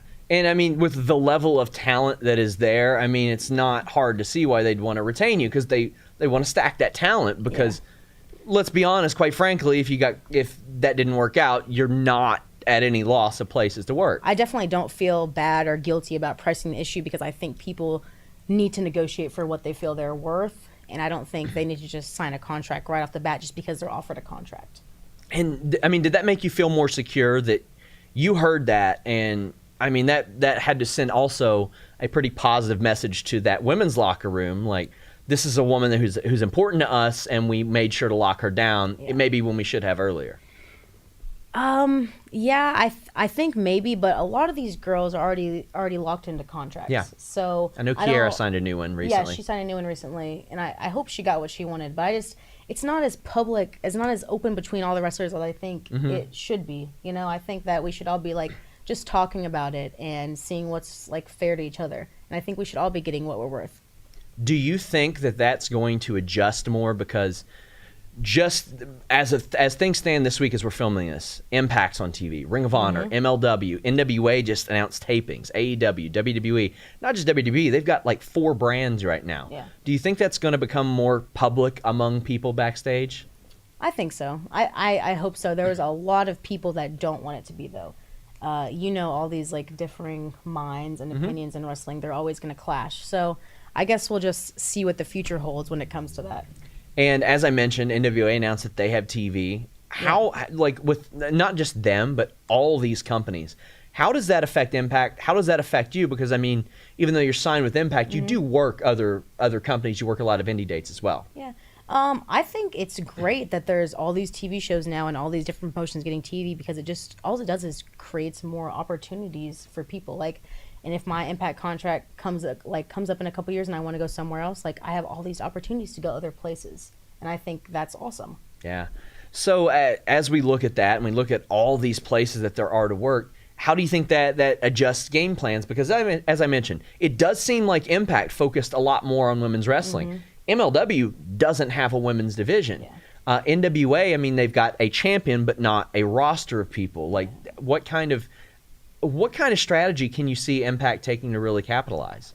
I think Impact is going to go this more, like I said, this more liberal. What's the word? Inclusive. Inclusive, maybe just they're just doing crazy stuff that I guess other promotions aren't even thinking about right now. This intergender stuff, Tessa going for the world title, I don't think any other promotion has ever even outside the box stuff. Yeah, exactly. So I think Impact is just going to go that route, and they're going to go hopefully 150%.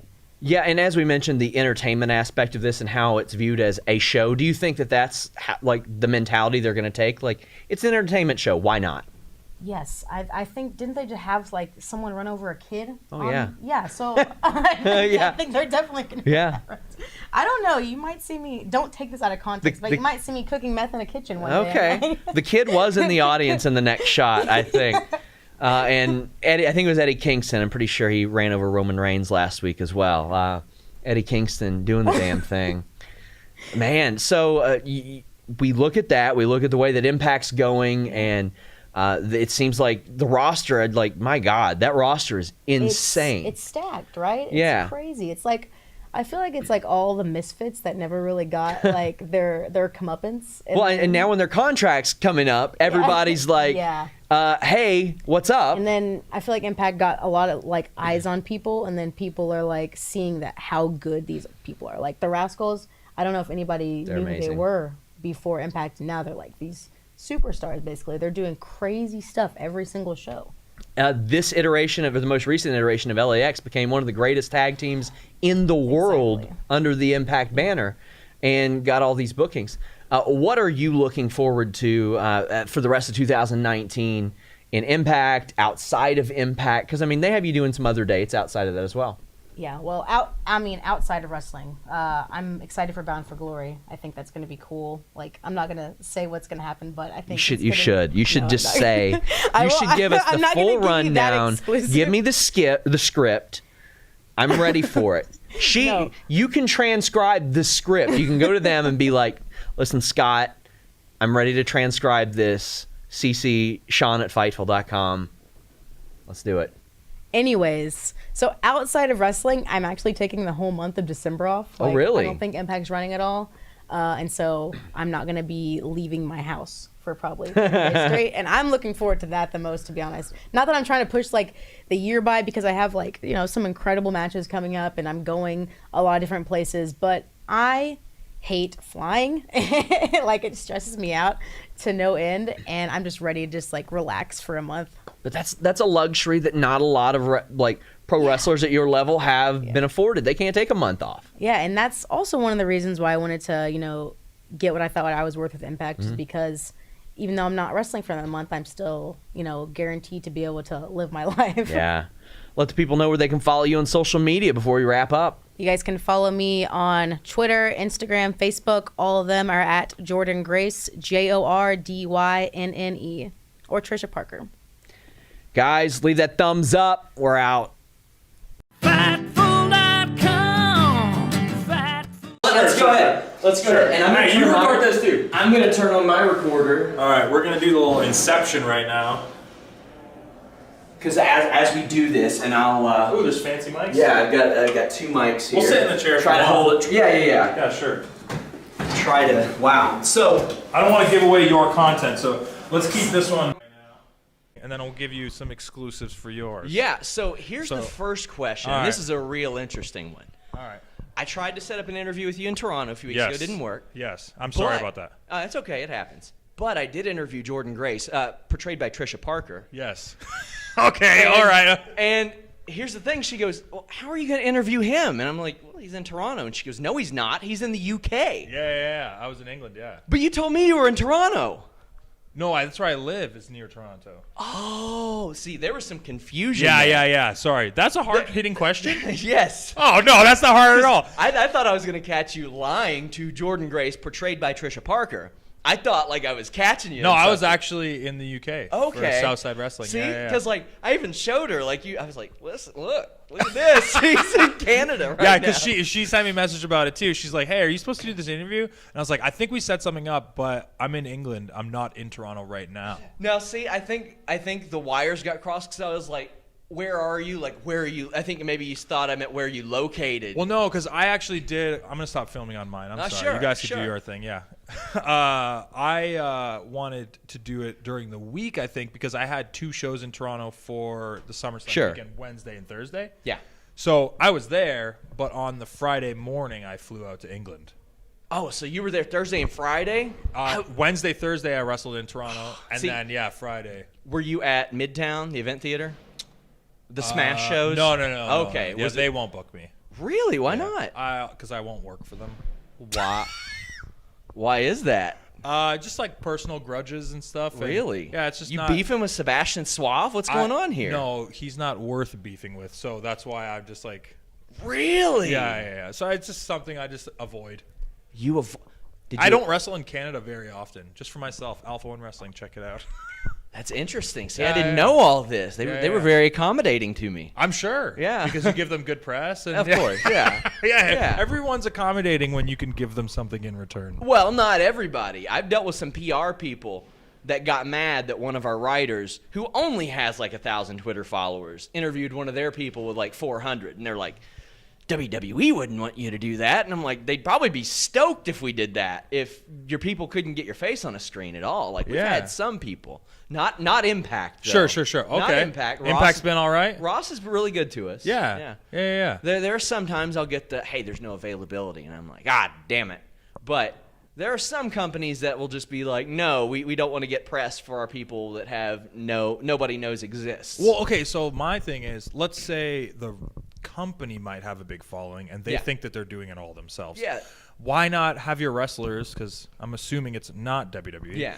Why not have your wrestlers gain experience doing interviews like this and then getting the exposure from you guys and building themselves up? And there are some unique circumstances, like AEW, there's not as much interview opportunity as there used to be, but they have Chris Van Vliet on their roster, who it's like, if you pop up on his screen, that's 75,000 views immediately. Yeah. Why wouldn't you want? He exploded my YouTube channel. Yeah, he's amazing. And he's one of the best interviewers in the game too. So I see that. But you are an Impact. Ethan Page, formerly known as Chandler Parks. That's right. How did you feel going back there after your departure? And I actually never departed. So we did the Chandler Park character, and then there was some work visa complications. Yeah. And all it was the denial, or the process got denied so many times they had to keep resubmitting and adding more paperwork in. I don't know, it's all legal mumbo jumbo. I mean, that stuff's fast. I mean, that's stuff that a lot of wrestling fans are kind of learning about especially now, with the POC stuff that just happened and the Dragon Gate USA guys during Mania weekend, like, for the wrestlers to work in America, it's literally the hardest country to get the paperwork for. The OWE, I think the president, man, he was not happy about that stuff. He was going off on the president and everybody that he could about the fact that they couldn't get their visas for I think Vegas or whatever that may be. And like, really, admittedly, I was early into covering things when it happened to Speedball Mike Bailey. That was when it was like, oh, okay, that's some stuff you have to watch out for. Yeah, so it happened to him, and it happened to him after it happened to Sleazia Sparks, who was doing Ring of Honor at the time and was like a big part of my act in America. So she got banned for 5 years. Then the same thing happened to Mike Bailey. And then Josh Alexander and I actually got flagged. So for about 2 years of my career working in America, I would get pulled into the border every time I crossed without fail because it was like marked on my passport. You need to pull this guy in. It got to a point where I was crossing every week to do bookings, and I'd have to tell them what I'm doing. But some of the border guards, because they see the record of your entries into America, they literally were like, look, dude, I'm so sorry. I have to send you in. And that was the point where I was like, okay, I think I'm fine at least crossing the border. They're acknowledging the fact that I'm allowed to do this. Yeah. Then when the visa paperwork actually came in, that kind of changed the game for me. But yeah, that stuff's fascinating to me. Like, I had someone who worked Australia who would come over here and they would tell me like, well, I can't do this. I can only volunteer. I can only do this. Yeah. And then maybe they can sponsor my visa. We spoke about Impact. Admittedly, I thought when AEW launched, I thought maybe Impact might be a victim of that. It seems like they're not. They're growing. They've signed to Neil Dashwood. Yeah. We even heard about them like financially reimbursing the wrestlers even better. I mean, there are squabbles here and there, but it seems like they're growing and getting stronger. Some other companies maybe not experiencing that same fortune. How do you think the landscape is changing in wrestling from that perspective with AEW around and some of that? Well, I think, like, I was saying this yesterday in an interview I did with Killer Kross, and I like kind of figured it would get like weird reactions online because I'm currently on the roster with Impact, and Kross is in like limbo. Yeah. And we were joking around about how, like, right now he asked for his release. It's public. He's talked about it.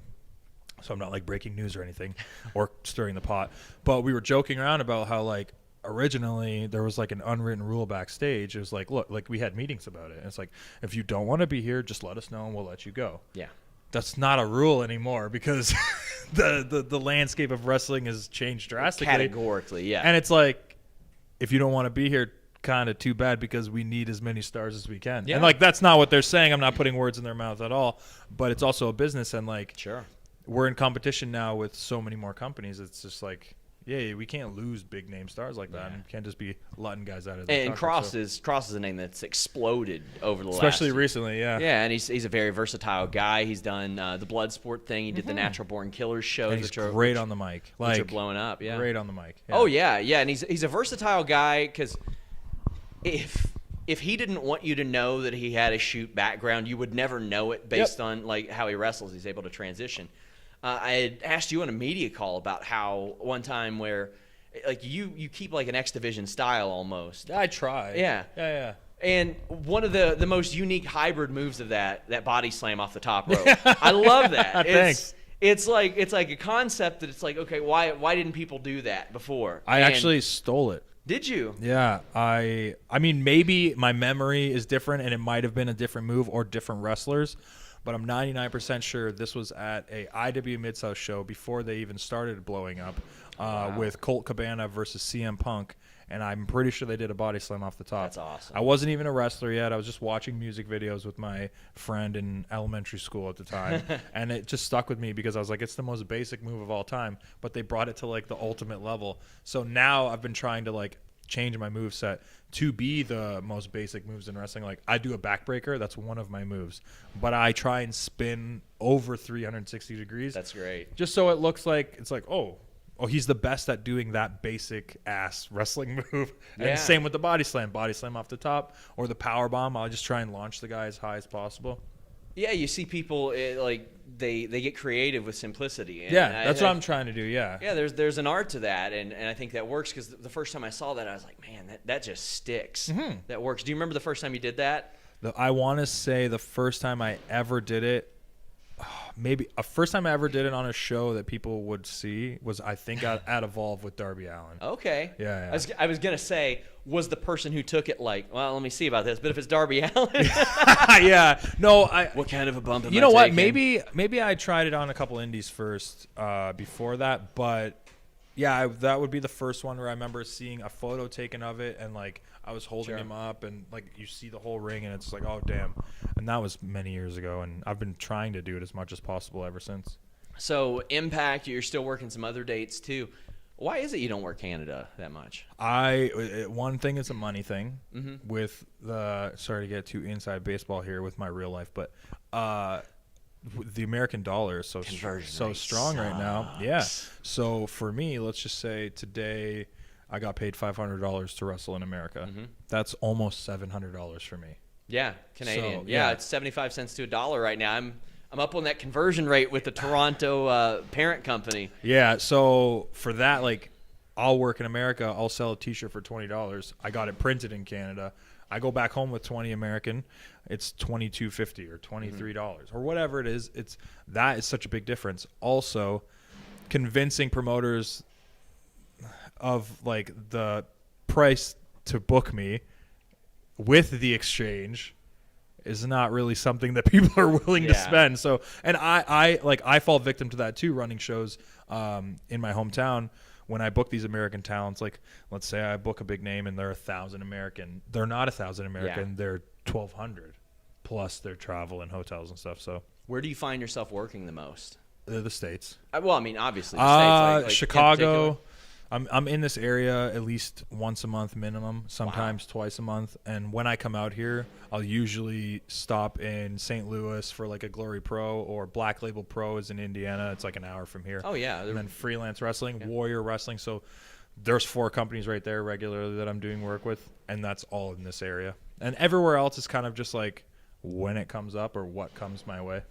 Yeah, and I mean, they're bringing. You are based in Toronto, correct? Yep. That's where the confusion began. Yeah. So I mean, they're flying you in. Has there ever been? I know it's easier said than done. Thought of relocating or anything like that? Yeah, my wife and I have talked about it, and I think if I ever moved, it would be to somewhere that I could kind of, I don't know, cater my career to changing. So like an LA or something like that. Sure. Where I can start focusing on other things while using wrestling to continue to pay my bills. Toronto's a great city, though. I love that. Not city. a fan. I live in Hamilton. It's like 40 minutes from there. Yeah, so I'm okay with being in the smaller big city because it's just too busy. Like I've done like placements there when I was in college for like production companies, and it's just too many people, too much going on. I don't mind like disconnecting from it. And I don't know if that's just because of the way my lifestyle is and I'm always on the go, that when I come home, I don't want to be like pestered with stuff. So yeah, I passed Hamilton, I think, on the way to Niagara Falls. Yeah, that makes which sense. is the most expensive place. Oh, Canada is just expensive. Well, yeah, fair. I get most of my stuff reimbursed, though. So, hey, shout-outs to Fight. Rub it in. Ethan, I want to thank you so much. No problem. That was painless, man. I'll do this with you anytime. Painless wrestlers of the world. Yeah, painless. This is a good interview. We're out. I can't handle it. Bun looks trash. Does this help? It's the star method, man. Okay. Man. Yeah, like I feel like our knees shouldn't be exposed here. Where am I like, looking? What's I'm supposed going? to look him in the eye? Yeah, see, that's the thing. Well, you can look at. Is this too far away? Here you go. You can. Is that you? Yeah. Are you sure it's you? Or was it made for you? Or was it like, this guy looks like Sean? I even said that their hairline was very, very like generous to me. I was That's like, mine the way isn't that good. cartoons are. You know what I mean? Like the ears are also large. You know what I mean? Have you ever seen like the hunting pictures where people take their dogs out hunting and they like hold up their tail and stuff? Yes. I think it's what I should do with the bun. Yes. Just like I'm proud of it, man. Have you worn this? Barely. My boss. I feel like if you look at it on the inside and it's gross, people will think you're gross. Do you want to work Virgil? No, because I don't have $20 on me. So here's the funny thing. I went to Midtown yesterday and I saw him there. I saw your. What is this? I saw him there and I was like, man, I would love to have him come film a skit, but I know he would charge me money. Of course. Yeah. But I think a reasonable price. That's the thing. Okay, so one time I wanted to have him do a run-in on one of our podcasts. Yeah. And he was like $20. And I was like, yeah, okay. And then he was like $40. And I was like, okay. Are we rolling by chance? What? Are we rolling? Yeah, we're rolling. Okay, good. Why not? Am I too far away from this? Microphone? Yes? Yes. Oh, like you can be here. Yeah, you know? I mean, who cares? I don't care. I planned on this to be the most spontaneous interview ever. Here we are. It's RJ City. No pre-interview. No pre-interview. I was not prepared at all. I'm not warming you up at all. No, I did just notice there's a wonderful fridge of Stella and Monster and water, and you did not say a single thing about it. You did not offer. It's too late now. We've started. Well, here's the thing. One of my knees is red. What is this setup? I told you I feel like Frasier's dad. I know. This is terrible. So we just kind of rushed up here. I got done with the previous interview. I pushed you in here. You're more than welcome to a water or some beer that I can't pronounce. Let's talk about your career. Let's talk about what kind of shoes you're rocking now. Let me see. They're whatever, Nikes, but they're so light. They're not the normal. You can see and they were so light. I enjoyed them so much that but these are hefty. Right? Wait. Let's turn them around so you can see the SRS. Oh my God, they're a little dirty. Oh, this is you. You designed these yourself. You said I want the speckle on the trim. I did. I love these shoes so much. I started wearing them in the house as house shoes, like Seinfeld would. And then I said I have to take them out. Once you take them out, you can't come back in the house with them. I like how I had our producer Brady throw up this tweet so we could reference it. We're talking about Nikes. Just like, this is my logo. This is just this whole thing is my logo. Your future Titantron is this. Yes. So obviously this is from a while ago. This is from almost a month ago. Yeah. It obviously struck you. Way to date this. Maybe I was going to put this in the can for a while. Aren't we live? So why did this strike you, and what do you want to say about it? I just want your thoughts. Like maybe some. You want my thoughts? This is a tweet.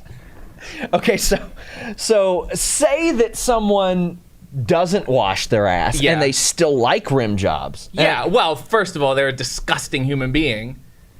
You know what I mean? Yeah. And they're really burdening the other person. Well, some would argue, and I'm not arguing this. I'm playing devil's advocate here. Yeah. Devil's assvocate, I guess. Maybe people who thoroughly wash their ass don't like rim jobs. Some people. No, I feel not like all people. I feel like those people are like, I don't get my ass eaten, and it's like, well, what? No one asked you.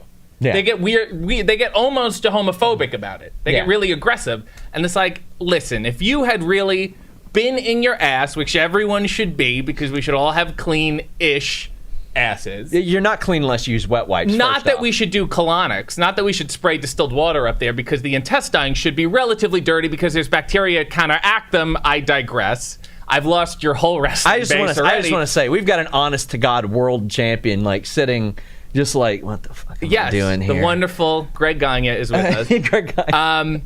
And then if you get in there like you should be comfortable enough to honestly know that it's a pleasurable experience. Sure.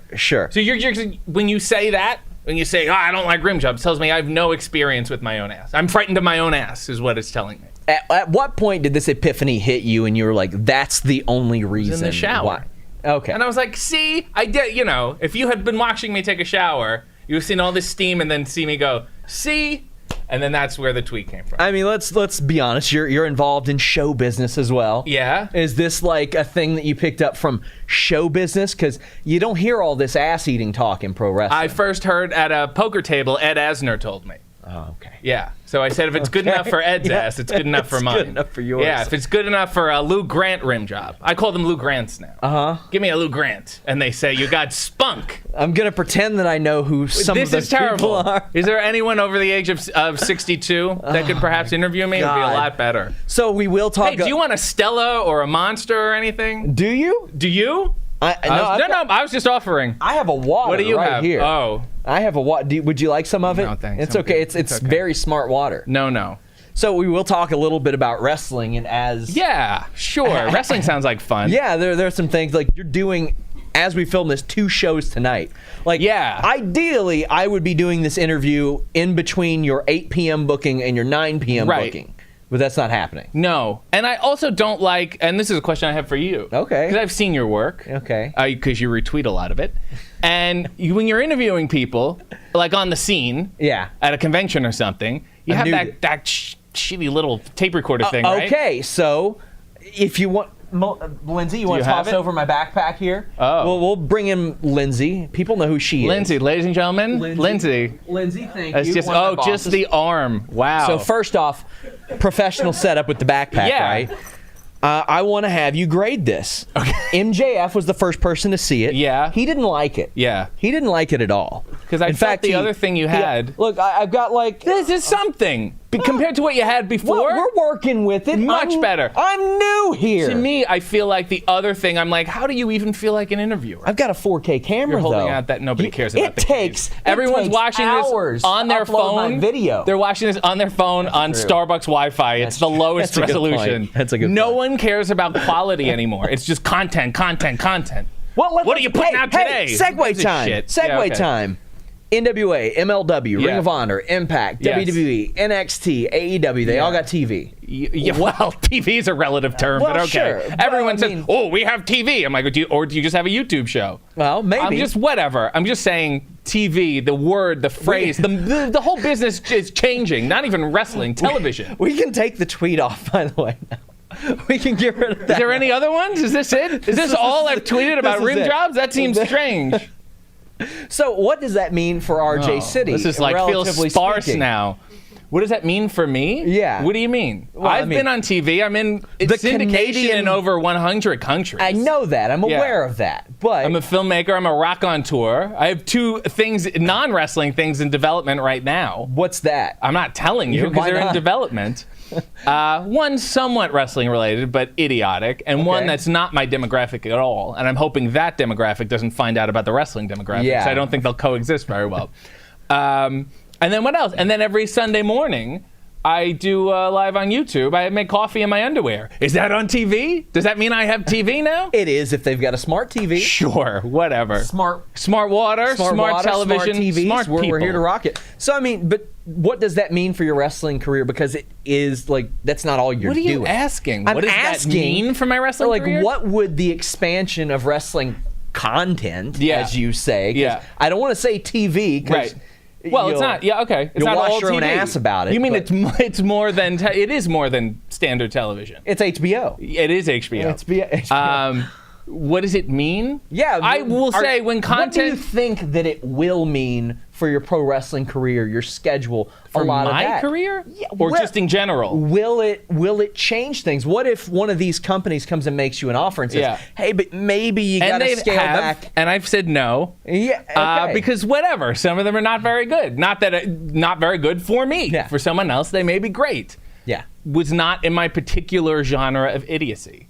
And I didn't feel terribly moved by them. I'm a very weird person. I like doing my own stuff. probably, I'll say it, if any companies are interested, probably a bad idea to sign me. Okay. You know, I don't think you want to hand me a microphone or just have me backstage. Well, I mean, hashtag don't sign RJ. I saw that you made Alicia interview you in the shower at one point. Well, she was like, let's do it around. I'm like, well, the acoustics were terrible. I don't know, we're in a hallway or something. I was like, let's do it in a shower. Like the old Steve Allen, there you go. Boris Zukov, WrestleMania 6. There we go. It was an appropriate acoustic environment. So, I mean, you've got all this stuff going on. You've legitimately got a lot of stuff going on. I got a bunch going on. You are kind of minimizing your wrestling stuff, but tonight you've got 2 shows that are going on at the same time, and you're on both of them. I'm on both of them. It's a mistake. Yeah?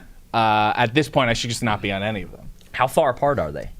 10 minutes, but it's Toronto traffic, so maybe At also night. 45. Yeah. One starts at 8, one starts at 9. The one at 9, my understanding is I'm opening that one first, which is a mistake, and then going back to the 8 to be the main event. And one, I'm wrestling Space Monkey. One, I'm wrestling Rhino, so this is a little safari for me. So you're working the 9 show first. Yeah. That's fantastic. Fantastically illogical, like indie wrestling should be. And not only that, you're main eventing against Rhino, who's fresh off a WWE run, looking to let some people know that he's still and then he has a boatyard, Big Daddy's boatyard in the greater Detroit area. I saw Chris Van Vliet interview him, like out by a marina or something. Yes. That was fantastic. So, oh man, where can I go from ass? If only you wrote down some questions or did some research or something. Well, what a shame. I did, but and not for nothing, 443 people, not bad. Like, respect. Just at the time that I sent that to him.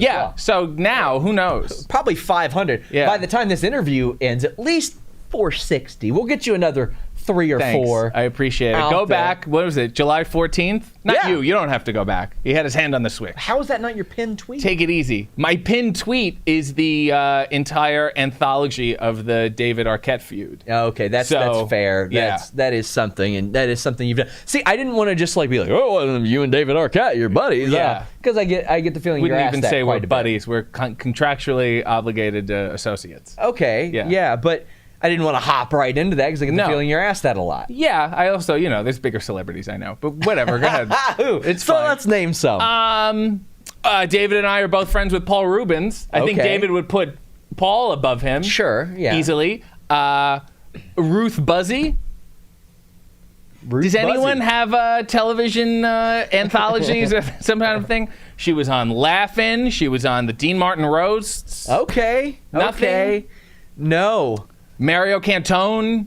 I don't know who that is. At all. I don't know who that is. Sometimes, I'll tell you what bothers me. I like Mick Foley. Yeah? I opened for a stand-up show. Yeah. I loved it. I enjoyed it. We get along swimmingly. We did great promos together when he's on shows. We have a blast. And then sometimes on Twitter, he'll just like my tweets. Yeah. I would be like, Mick, you got 4 million followers. Help me out a little bit. Tap that. Throw some change my way. But I guess he doesn't want to share all this rim job business with his followers. Do you think that Mick Foley has ever gotten a rim job? I like him. He's a good person. He's not going to follow me on Twitter you know what? anymore. I don't think he's too good of a person. So you got to be a bad person? You got to have something askew. Yeah, let's be real. Yeah. Who's the most famous person that follows you on Twitter? Rosie O'Donnell. Really? Yeah, because I got blocked by Trump.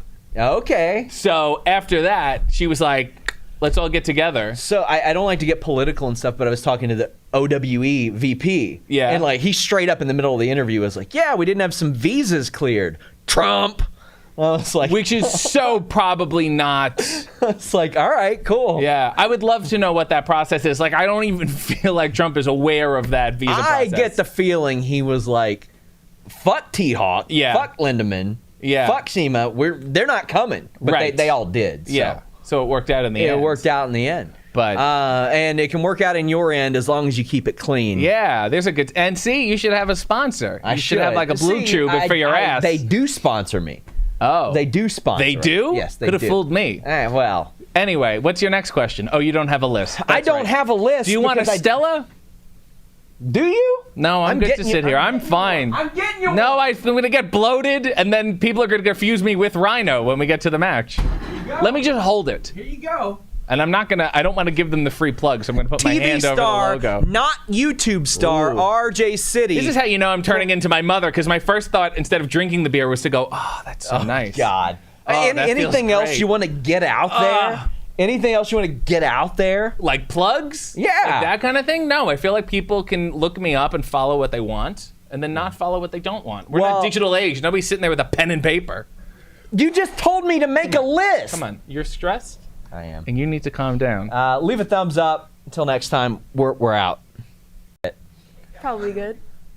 What's up, you guys? Sean Ross at Fightful.com here with, as we're sitting here, NWA World Women's Champion Allison Kay, also known as Sienna. How you doing? I'm good. How are you? Not really known as Sienna anymore. I but know. It's okay. Well, Bloodsport used that as your... At first. They changed it. Did you tell them to? I did. Oh. I was like, hey, just so you guys know, that's going to go away. Do you own that?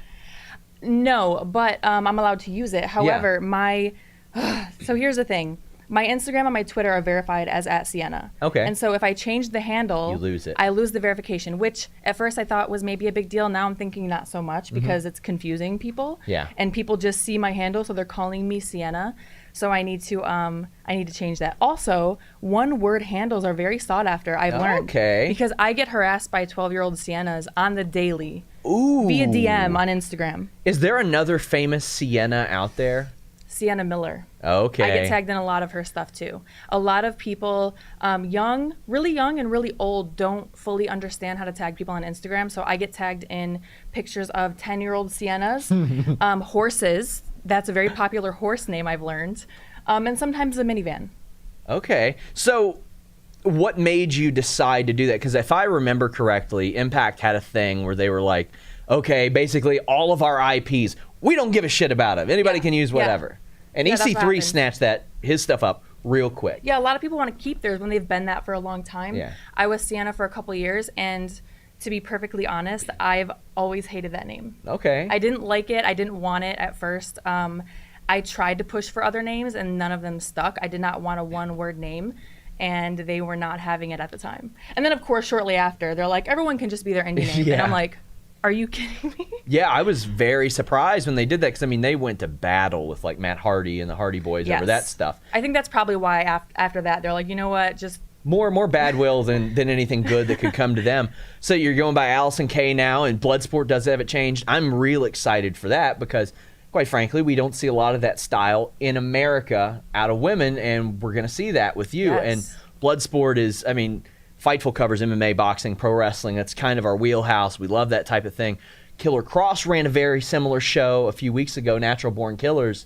What are you looking to accomplish in that space? Are you looking to maybe do that type of style more? Oh, man. I tweeted earlier this year that I wanted to get booked for Bloodsport next year. I was thinking at, like, WrestleCon weekend. I didn't realize that they were even running again this year. And I said I wanted to get booked so I could, quote unquote, butterbean these hoes. Yeah. Where's that tweet? I should have that tweet up in the back. I think it's too late now. It's okay. And then it actually happened. So that gained a lot of traction. A lot of people were excited about that. I am absolutely interested in incorporating more of that into my style. I've been training and fighting in mixed martial arts for several years now. It was weird. It was a weird transition for me because I was already wrestling for years before I started training in MMA. Yeah. So I didn't want to suddenly change my character and, like, I'm an MMA fighter now. I'm going to wear a mouth guard to the ring. And I felt like that was kind of hokey because I've seen people do it, and I just feel like it doesn't, it's a good substitution if you have less of a personality. No offense, but I just feel like if you already have something going, why change it? But I would absolutely be interested in. I'm interested to see what we can do here. I think this is where I'm supposed to shove history down your throat. Yeah. We're making history. This is the first time a woman is booked on Bloodsport.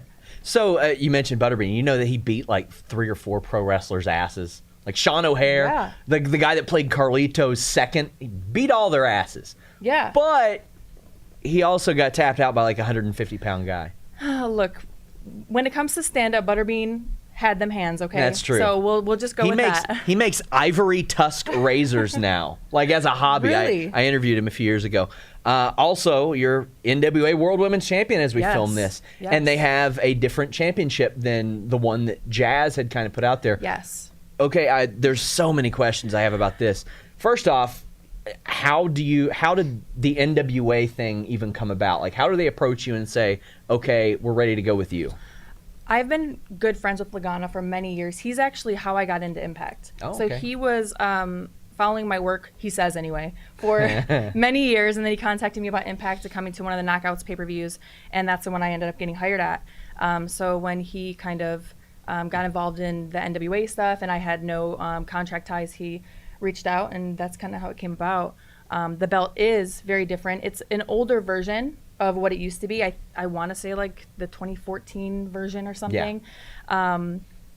I wasn't a huge fan of the one Jazz had. I thought it was a little gaudy. Yeah, I don't like the giant belts. I'm just not a fan. I love the smaller, old school style belts. It does. It just looks different than everything else. Yeah. And I think that's kind of the appeal of the NWA Worlds, or the World's Championship too. But I mean, that one was more recognizable.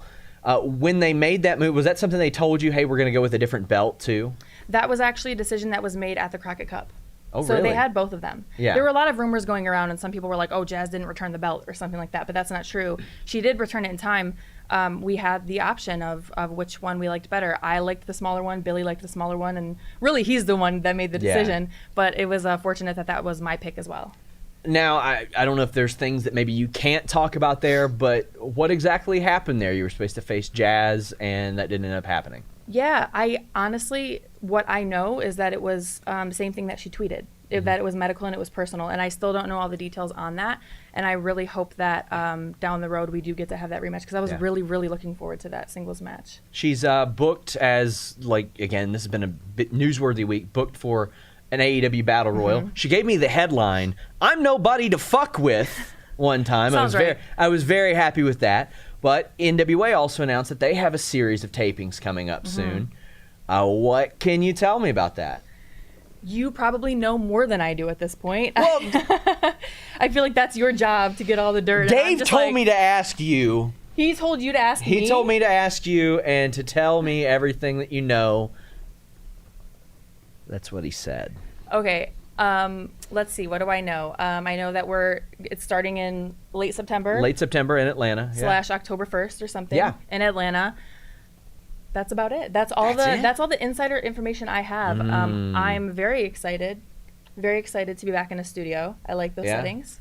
I'm excited to see how the women's division is developed from there. So when NWA has these TV tapings, we don't know where they're going to land yet.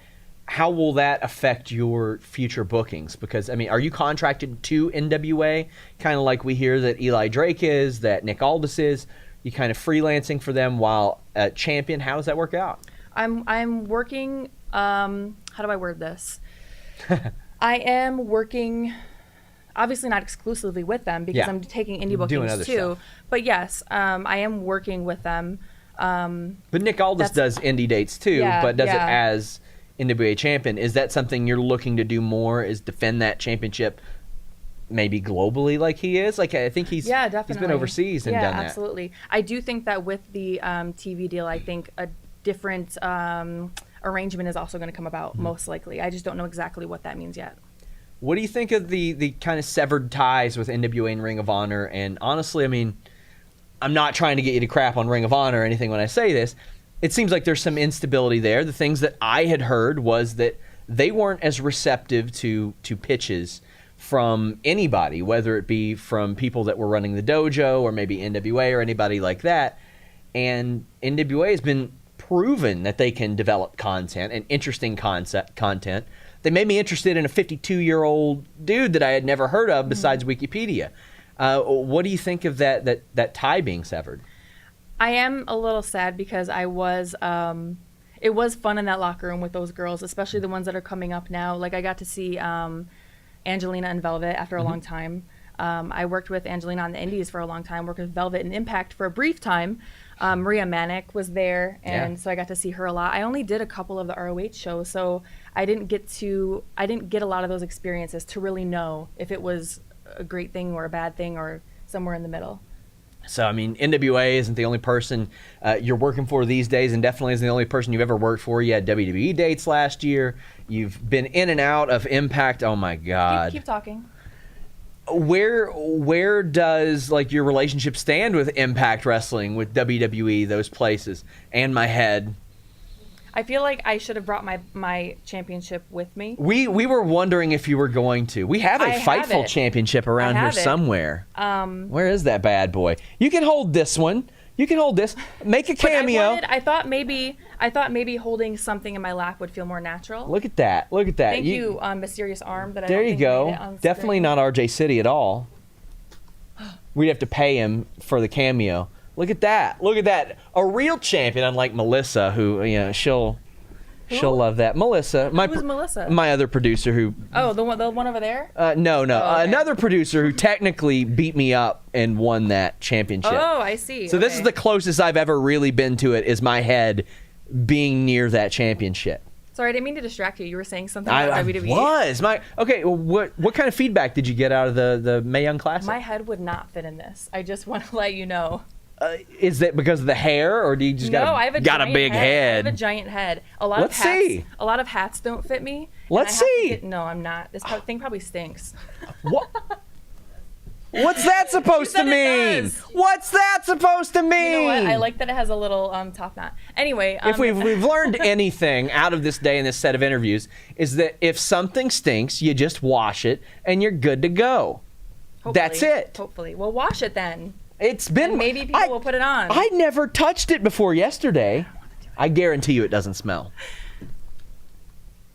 Smells wonderful. I'm sure there is wrestling gear in the locker room I'm in tonight. That Smells way like worse. Stella Artois. Artois. Am I saying that I'm gonna right? ruin my makeup. Oh, come on. I have a lot of questions about the props in this room, but I feel like we should stay on task. I'm okay with that. The people watching this probably know. Well, let's go ahead and address some of these. I really want to hold Virgil. You want to hold Virgil? We can make that happen. Virgil is going to make a cameo here with Allison Kay. Did you know that at the venue you're wrestling at, Virgil is there right now? I believe he is, and I'm sure he has his merch table set up. He is. He does have his merch table set up. Do you want to cut a promo as Virgil? As Virgil? As Virgil. No, I don't want to do that. See, I think we could get him up here, but I know we would have to pay him.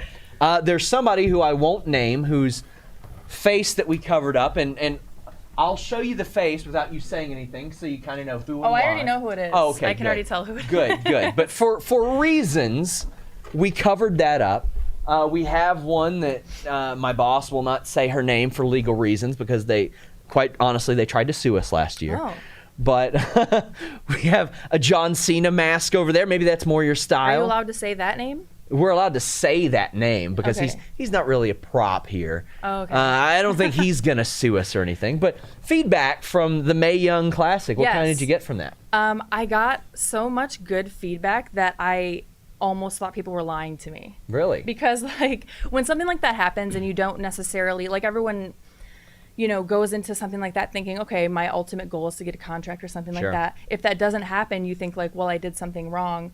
But nobody had anything bad to say. So it was weird. It was weird to get so much good feedback at the same time. A lot of people have told me that was their favorite match from the Classic, from the first round or from the whole thing. And I actually just tweeted about it today because it's 1 year ago today that the first tapings were. So that was my first match back after 8 months, was at the Mae Young Classic. So were you expecting to get a contract after that? To say that I was expecting, I wouldn't say I expected it. Did you think one could be coming your way? I mean, I know, sure, yeah. I know what you mean. You don't want to be like, I expected a contract. Yeah. Because people will twist that and be like, she expected one. Yeah, How dare her? I wouldn't say I expected one, but of course it's a possibility. Like everyone that's going through their doors, there's a possibility of a contract. Mm-hmm. So it's an option. And I mean, at that point, my biggest goal was just to survive and have like a great match. Yeah. Because it was a really big stage to come back on. Yeah. Impact Wrestling, they've had a little bit to do with NWA here and there too. I know that they'd filmed some stuff there last year. You've been in and out of there a few times. Where does that stand now? Like, because let's be honest, since you've been there, there's been like 732 regimes. Oh man, when I first got to Impact, I feel like it changed like 5 times in the first month. There were so many changes going on already. So I can only imagine how the people who had been there for years felt. Yeah. I'm still on good terms with Impact and the office and people at Impact and all that. Some of my best friends still work there. I mean, anything is possible. I don't think I've burned any bridges. I don't think. As we wrap up, I want to ask you, who would win in a street fight, Stokely Hathaway or RJ City? A street fight? A street fight. Oh, man. No rules. None. I think I would probably have to go with Stokely, to be honest. Yeah, I would too. So let the people know where they can follow you on social media. And I mean, that is a little confusing because I know that you're trying to get rid of the Sienna thing. For now, it's at Sienna. It probably won't be for long. So follow me now while you know what my handle is. And I also have my Patreon / Allison K. Guys, make sure you check out NWA's YouTube page. They have a nice profile on her as well. Allison, I want to thank you so much. Thank you for having me. We're out. What's up, you guys? Sean Ross at Fightful.com. You've seen me interview this guy before, but it was over the computer in your house, and it was a really big house. And it's huge. It's enormous.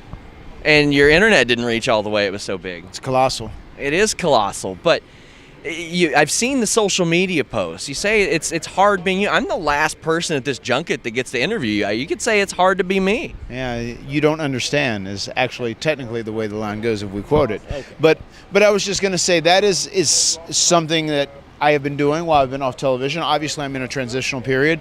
My brother obviously had knee surgery and he was out, and now while I'm in a transitional period, I said, well, I'm going to go ahead and I'm going to put some ideas out there. I'm going to go ahead and kickstart what I'd like to do creatively coming back. And that whole concept was developed because with social media, I have this saying, like social media, the best thing about it is it gives everyone a voice. Yeah. The worst thing about it is it gives everyone a voice. So it's like on social media, you can see like people will complain about anything, even if the scenario isn't even that bad. So that was kind of like my mindset behind doing this, trying to stay on the pulse of like pop culture and like society and like what's going on. And like you have this guy, Matt Hardy, who's been doing this 27 years, who has this pretty nice life overall, who lives in this, enormous house, Anyway, but like there's a snag in my day, snag 1, snag 2, snag 3. What if that's all he complains and bitches about, so that was the whole mindset behind that. And that's kind of been your MO throughout your career. Like when people would expect you to have a lull in your career, it's like, well, there's Mattitude. Well, there's Matt Hardy Will Not Die. Well, there's Big Money Matt. There's Broken. There's this. There's a lot of different things. Like, do you have like even into the future like ideas in your head? Like, okay, I can pivot to this if I need to. Yes.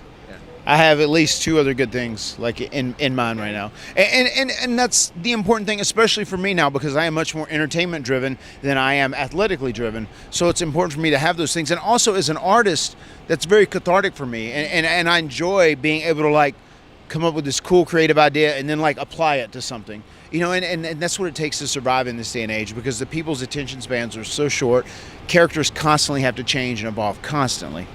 Yeah, you mentioned being more entertainment driven. I think 20 years ago, nobody would have expected you or your brother or like anybody involved in those types of matches that you were to be involved. What do you think that says about your longevity as an entertainer, not just a wrestler? It says at some point I got a little more wise. I smartened up. No, I mean, it's just like, first coming in, we were young, hungry kids, and especially healthy. And, we got to go out and they trusted and gave us this opportunity to go out on the SummerSlam stage in 2000 and allowed us to be trailblazers and break this new ground and do this incredible match with tables, ladders, and chairs and do these ungodly stunts and whatnot. And it was really like, for us, we had no idea how much we were cementing our legacy at that point. Like looking back, that TLC became a staple in WWE history, in the industry. Every other company copied that match in some way, shape, or form. And, there's a pay-per-view event called TLC, and it was all stemming from that match and our accomplishments in it. So I'm very honored to have that. But then as time goes on and your body changes, you have to change as well with your thought process and the way you apply your skills to the ring. What does Vince McMahon think of the Broken Universe? How do those conversations go?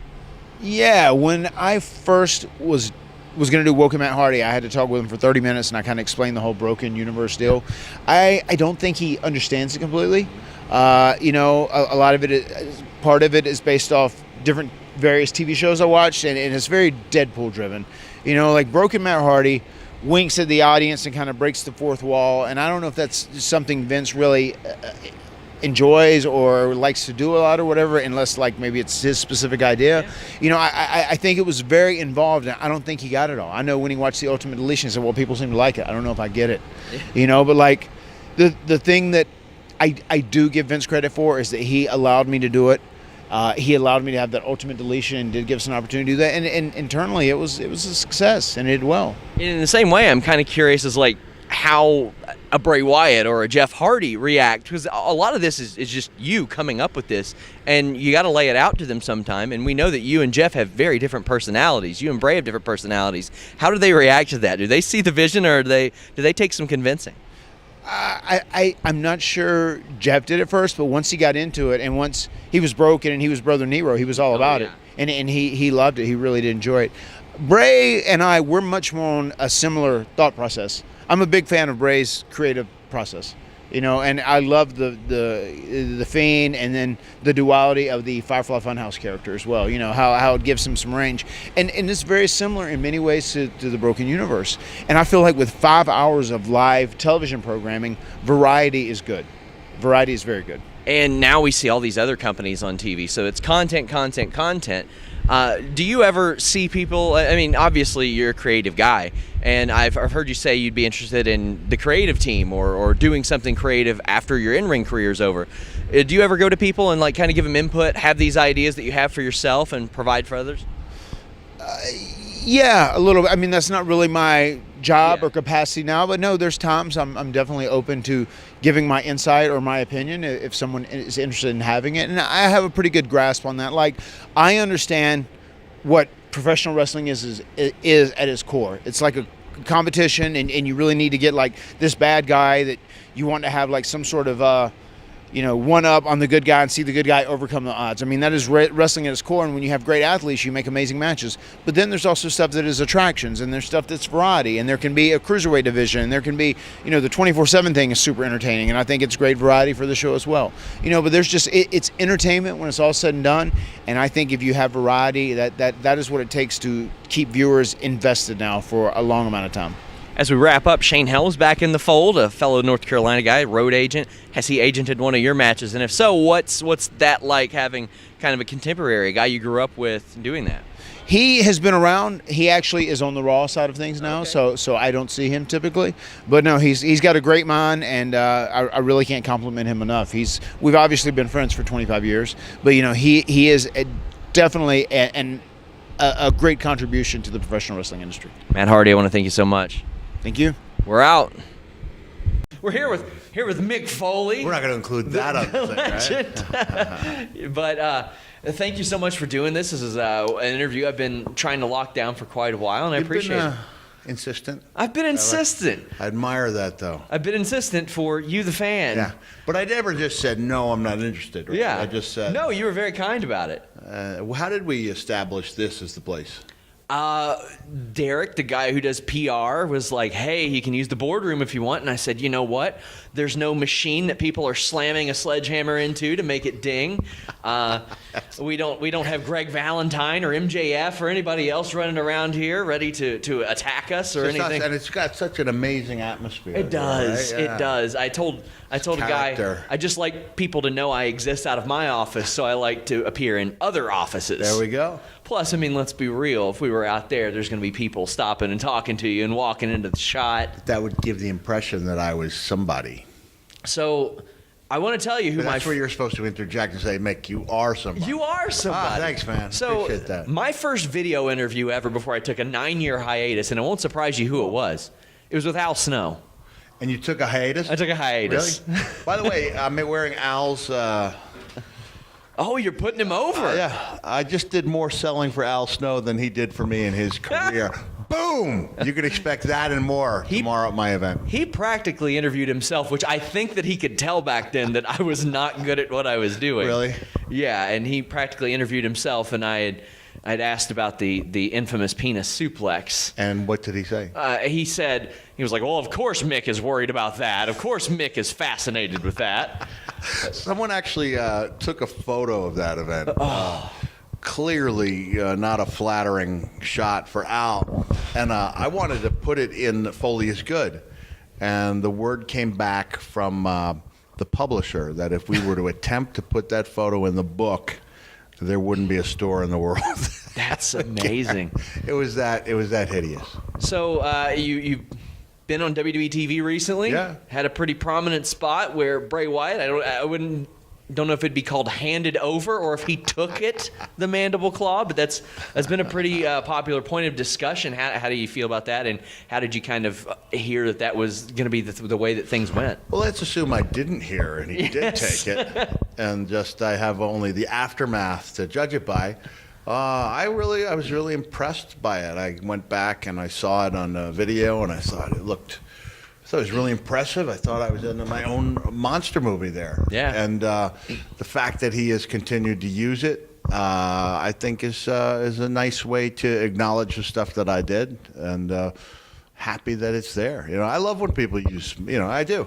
Even if it's just a characteristic, a way of sitting, whatever. I think everyone likes to know that they had some impact on that generation to follow. I don't know if you've seen it, but there's been like a little point of contention with that online recently. Like Taz, maybe I don't think he took too well with somebody using it. And that's something he told me personally before. Like he doesn't necessarily like that. Trish told me she loves it. She loves when people do that. She feels like Taz doesn't like when they use his move. No, he does not. Whoa. Well, sometimes because he said that he appreciates the permission being asked and stuff. Yeah. But I mean, I don't want to speak for him, but he doesn't seem like he likes it.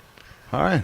Well, maybe you should interview him and find out. I know. I was interested to find out how you felt about that, because I mean, the mandible claw is synonymous with one guy. I do like it. One thing that used to drive me crazy was I was actually at a WWE show. I think I was on the show a few years ago. And Wade Barrett, I would say, Wade, don't do that. It's not good for you, structurally speaking. And he would actually not just drop the elbow, but would do bang, bang before he did it. Gosh. And our announcers wouldn't acknowledge it. And I'm like, I'm in your Hall of Fame. He's saying bang, bang. It's crying out to be acknowledged. Just acknowledge. Everyone likes to be acknowledged. So I would disagree with Taz on that. I do like it. Was that ever a tough sell for people? I remember in '96 when you started to do that. I mean, you're shoving your fingers down somebody's throat. It was. I think Undertaker set the precedent where if it was okay for Taker, then who else was going to do it? There were a couple of people along the way thought it had pornographic imagery. Yeah. It's like I never really. I borrowed that move from Dr. Sam Shepard, so it's not like I invented it. He was the gentleman upon whom the Fugitive movie, TV show followed by the movie, was based, and it seemed like a much safer route than dropping an elbow on the concrete, especially at house shows. And it became an iconic move. Yeah, it became something that sticks with you today. Yeah. The hardcore title sticks with you today. You introduced the 24/7 title. Indeed, I did. How'd you feel about that? And how far ahead are they telling you, hey, we're doing this title. We want you to be I the could guy. feel the oxygen just leave the room when I pulled out that title, and it wasn't the hardcore title. Yeah. But, I do have a say in what I do. So, I've been asked, and let me hold off on that. I think I have something better I could do down the road. But I was willing to go to the UK. I think they were in the UK a week or two before they were in Albany, New York. So I was high enough on it to go, to travel, be willing to go to the UK immediately after leaving. This is when I'd done the 3 shows with The Undertaker in the UK. So I was high enough on it that I would have been willing to go to the UK. And I did sense, I could understand, all right, this is a little bit of bait and switch, we're getting people excited about one title, giving them the other. I didn't understand the volume of disagreement I would receive, in the aftermath. But even on that first night, I was like, come on, you can't, if you're telling me that you don't get a kick out of R-Truth, opening up that, Bobby Roode opening up the door of what turned out to be my rental car. They asked me, really? Yeah, I'm on the Emerald Isle, so once in a while I get a nice car. So they asked me if I could stick around so I could use my. Did you get that collision protection? Car. No, I didn't. Oh, no. I'll make sure when I work for WWE in the future, I do.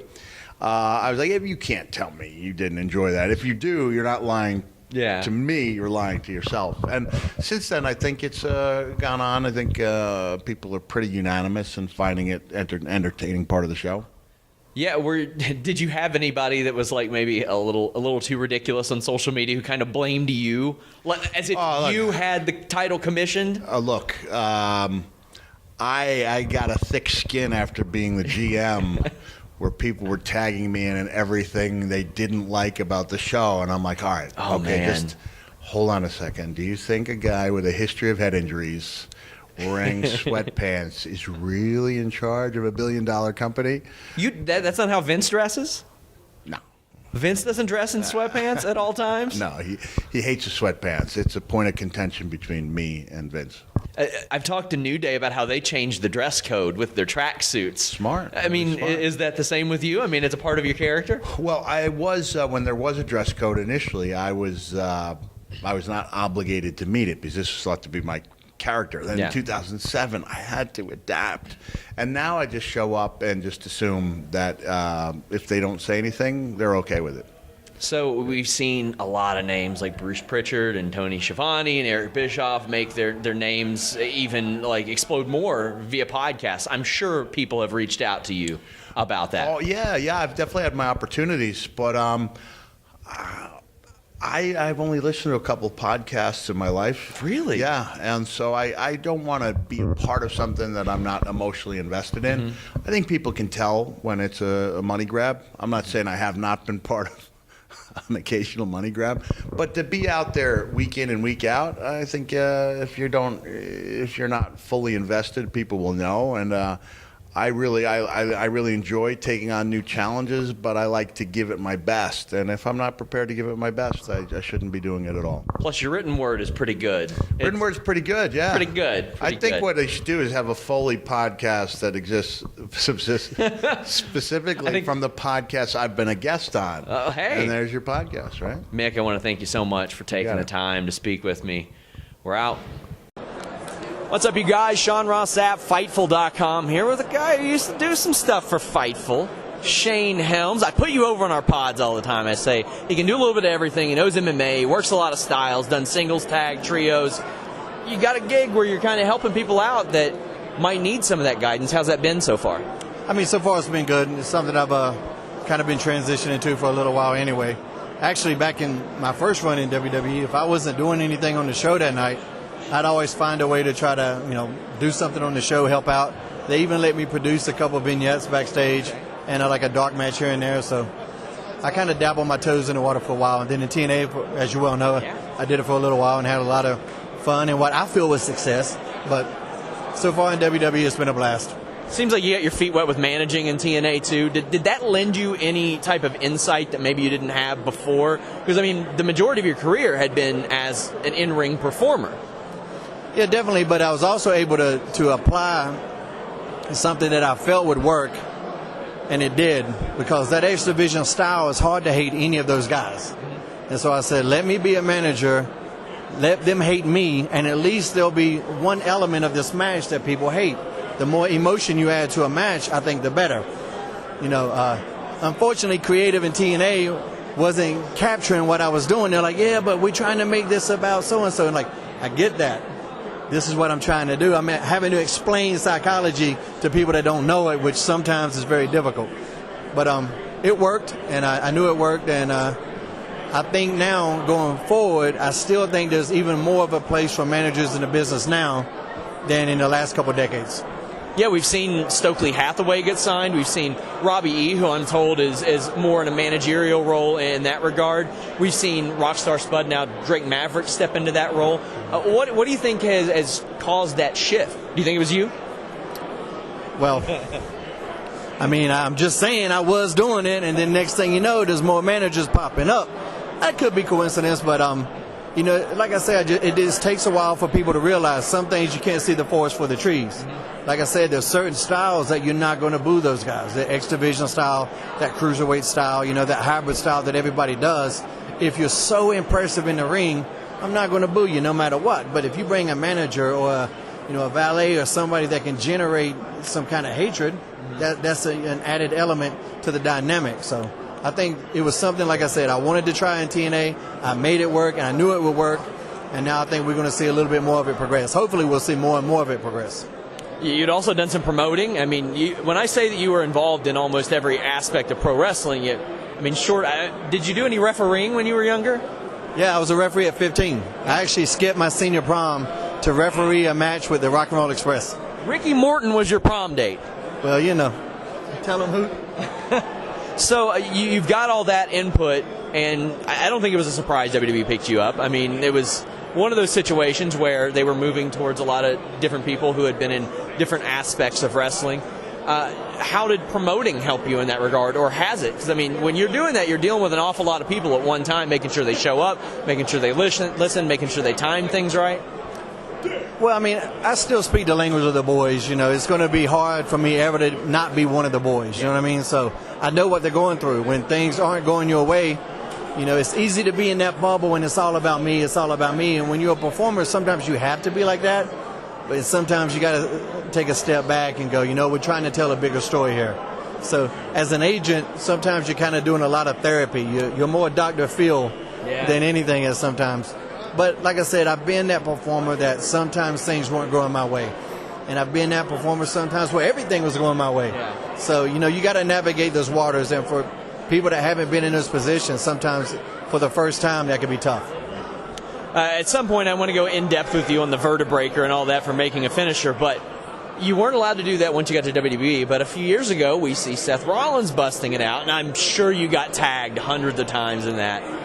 What were your thoughts when you saw that? Have you ever spoken to him about that? I think we said something about it, but it was nothing bad. Like, I didn't invent the vertebraker, so I had no problems with anybody doing it. But when WWE, that was a time in the business where a lot of guys that got hurt with pile drivers, so they just eliminated all pile driver type maneuvers except for the tombstone. But all the other pile drivers got eliminated. And, I mean, basically my boss said don't do it. So I'm one of those weird people. I kind of do what my boss says. And at the same time, there was only about 3 people I could even pick up at that particular time. Everybody was gigantic back then, so it wasn't a big deal for me. I didn't mind doing the Eye of the Hurricane. I actually invented that move, so that was fine with me. As we wrap up, you've got your podcast going again, a unique look at any different number of things. And I've always told people that when you're interested in something, the amount of insight that you can provide is almost unmatched. What is that like when you are able to do your show, balancing that with your road schedule now? Well, I mean, because WWE has graciously let me, fulfill all my commitments that I had agreed to prior, the schedule for the last 3 or 4 months has been about to kill me. Yeah. So, being able to squeeze the podcast in as much as I can. Actually, the last 2 weeks, I got attacked. I hope you saw that. LAX.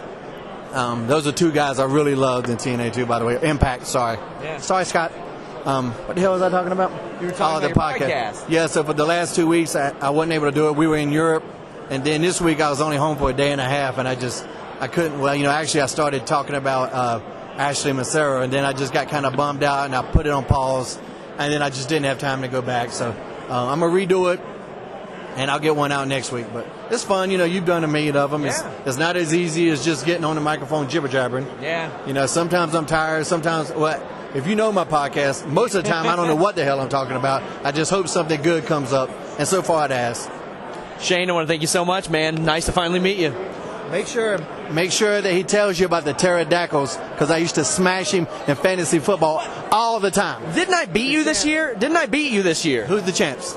But I beat you. What matters, Super Bowl or preseason? I'm just going to take this. We're out. I remember you guys saying that you kind of changed the dress code a little bit. Yeah.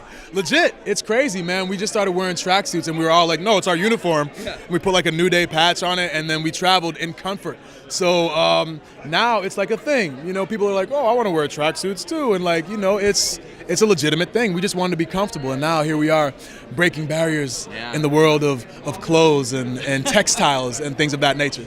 Has anybody hit you guys up about clothing sponsorships, anything of that nature? Unfortunately, no. But we are looking. Anybody out there who wants to sponsor us for a tracksuit sponsorship, we are open for business. We're taking all offers. None have come in at all. That's surprising. But yeah. We're fun guys, man. We like to have fun, and you guys like fun. And your product, we'll push your product. We push our own product. Sponsor us, man. You got this rivalry going with Randy Orton, a lot of it rooted in your feud from about 10 years ago. Oh, yeah. What was your professional relationship like with Randy Orton in that time? Just a coworker, you know what I'm saying? Like, we didn't really have a relationship per se. He's not one of the guys who I would, chum it up with backstage or anything like that. It was kind of like, okay, we have a match, and then we're just going off to our own things, So, but like on a very legitimate level, like those who have been watching the videos that have been airing about the history of our I guess relationship, it's very legitimate in the fact that he did not want me to be here, to the point where he would tell people and the people who made decisions that I shouldn't be in the position that I was at. So that's what you saw. Like, a lot of people asked me over the years, like, hey, what happened in 2009? Like, you put Randy Orton through the table at Madison Square Garden. I thought that you were going to be going up here, and that's where I was supposed to go. You come to find out that because of him, it didn't go that way, not right away. It took a little while, little ups and downs, but now here we are 11 years later, through a stroke of luck, a touch of fate, hard work, and some opportunity taken advantage of, and here we are. I remember the paint on the race car. How close were you to falling? My God. So I talk about that moment all the time because, so that was a career-defining moment for me. Like, everyone saw, oh, my God, Kofi Kingston's not just happy-go-lucky Jamaican guy that can go out there. Oh, he's doing some damage to this car. I feel like if I would have fallen, it would have been almost like a Shockmaster-esque moment, right? So I remember, it was all slow motion for me. I took the paint bucket and I slammed it down, and I go. So what happened first was that they told me that the NASCAR was, indestructible. So they gave me a crowbar, and I go, and, with the first hit, it broke the window. I was like, oh, that wasn't supposed to happen, but it's live TV. So I keep on breaking it. I go to step in it, now I'm on the dashboard, and, I go to slam it, and all of a sudden I feel myself falling. It's like the Matrix. I'm like, no, my career, no.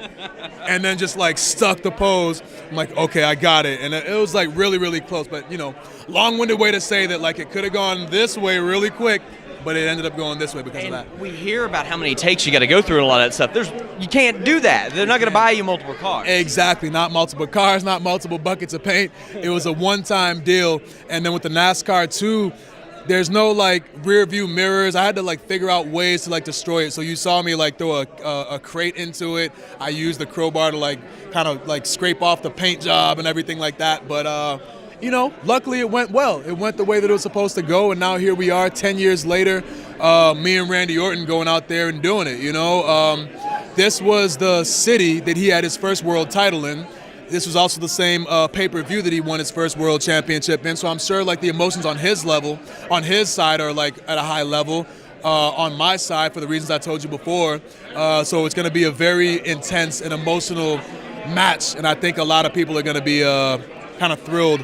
We're going to see a good match. So that's what the benefit of having two guys who are so emotionally invested in this match. Everyone who gets to watch gets to see an amazing match put forth. So. You had mentioned in an interview prior that ahead of New Day you were thinking about maybe hanging it up, and you've been a part of a lot of successful tag teams, many. What stood out to you about this tag team and made you say, you know what, I am going to give it a go? So it was two things. Number one, I was at a point in my career where I was going to be the guy who was going to come in, have a good match, do some cool moves, and lose the match. And it just kind of got monotonous. And then when Woods and E actually approached me about forming a group of guys who were going to get to be bad guys, that was something that I always wanted to do. I hadn't been a bad guy at that point in my career at all. It was a no-brainer. So to be able to do that, to do something different, and then also from my end, have been on the roster for such a long time, to be able to give whatever knowledge or influence or the quote-unquote rub to younger guys was really important to me too. So I'm like, I can kill two birds with one stone here and help uplift these guys to get them to a level where they can enjoy the success and the fruits of this arduous career.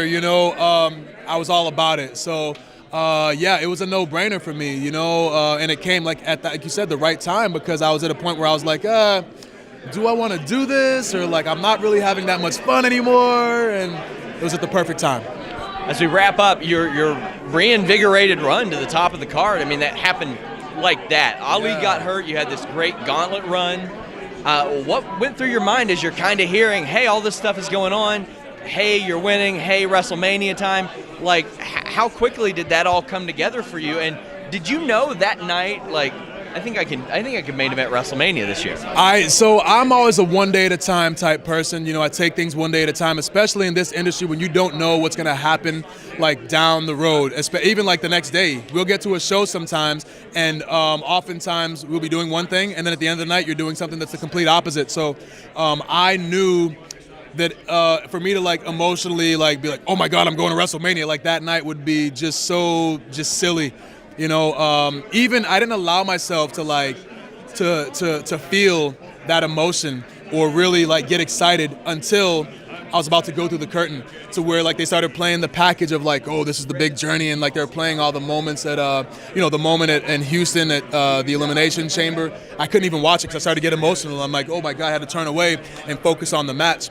But it was only until like I actually like I won that I was like, oh my God, like it happened. Then I allowed myself to kind of like get a little bit emotional and be excited with my family in there and everything. It was awesome. Hey guys, what's up? It's Denise Salcedo with Fightful.com. And right now I am at Access Studios with Scott D'Amore. Scott, first of all, congratulations on the move for Impact Wrestling to Access TV and Anthem Sports with their major purchase that they just announced. Huge news in the wrestling industry. But I want to know, for you as Impact Vice President, what did that mean to you, the talent, and everybody?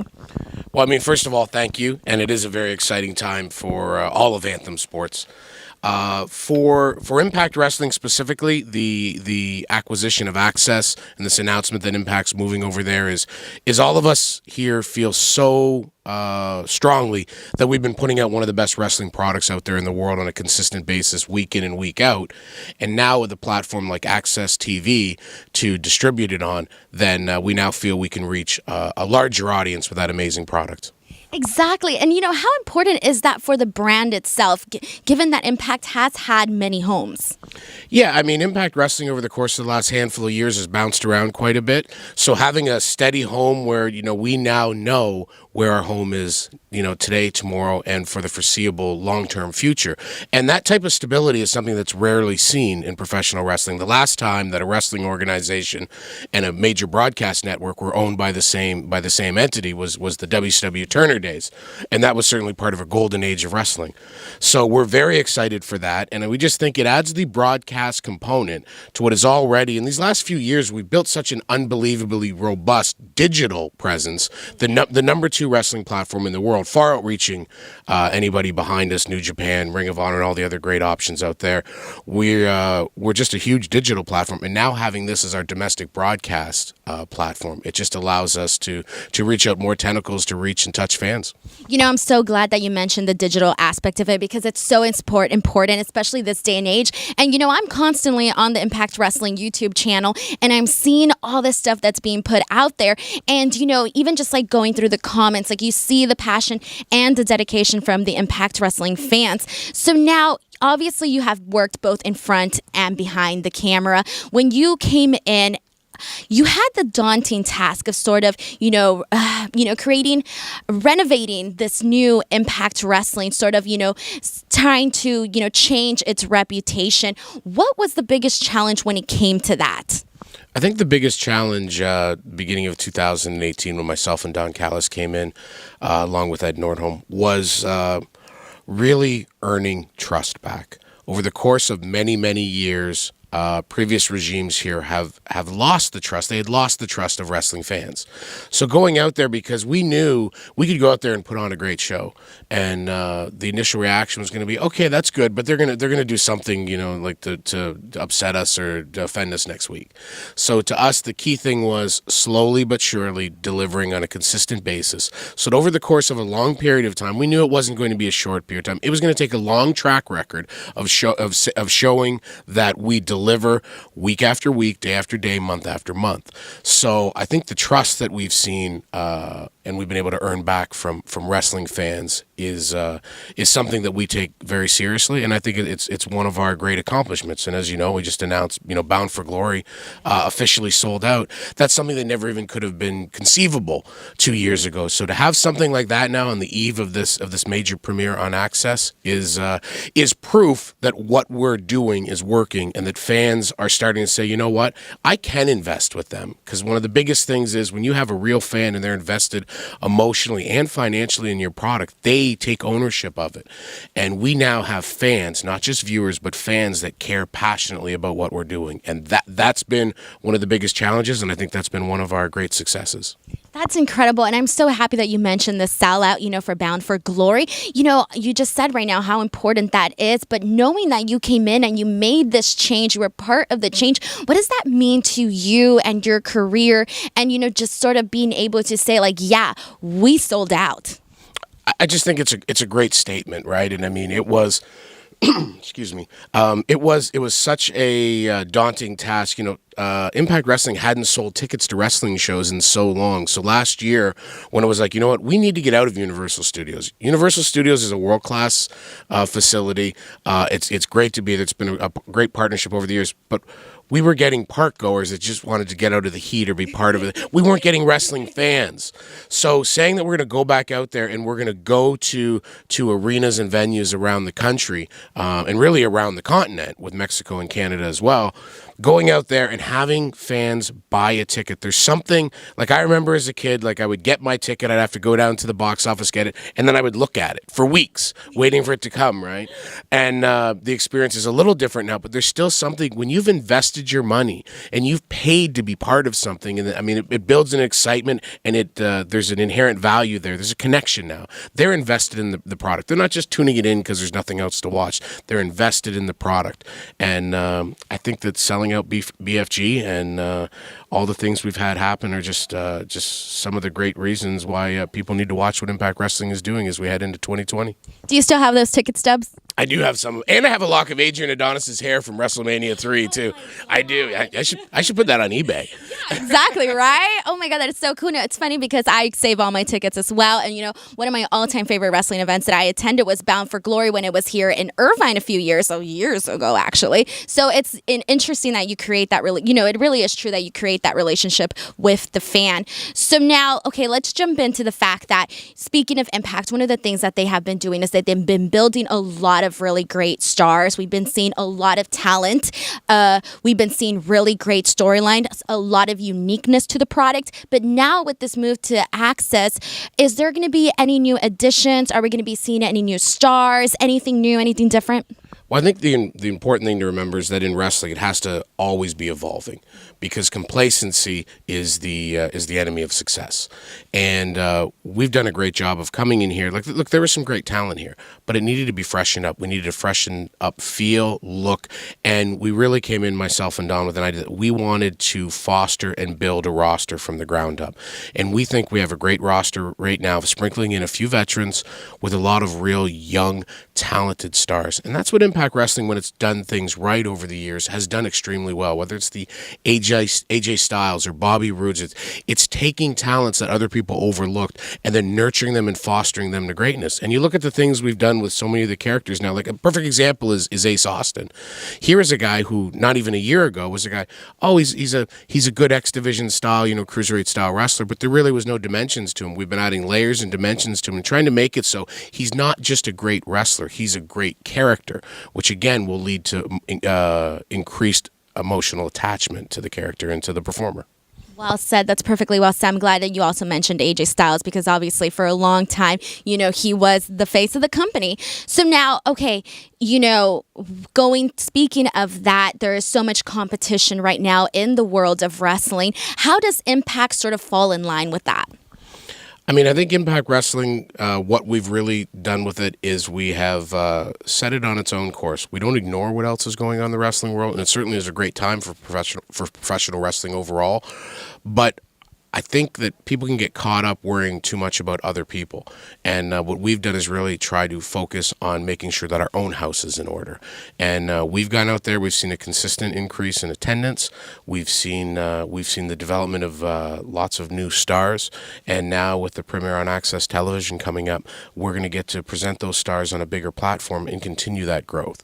So I think that really the key to us is taking advantage of a time when fans are super excited about professional wrestling in general, and then getting out there and showing them why that one of the companies or the company that they need to invest in is Impact Wrestling.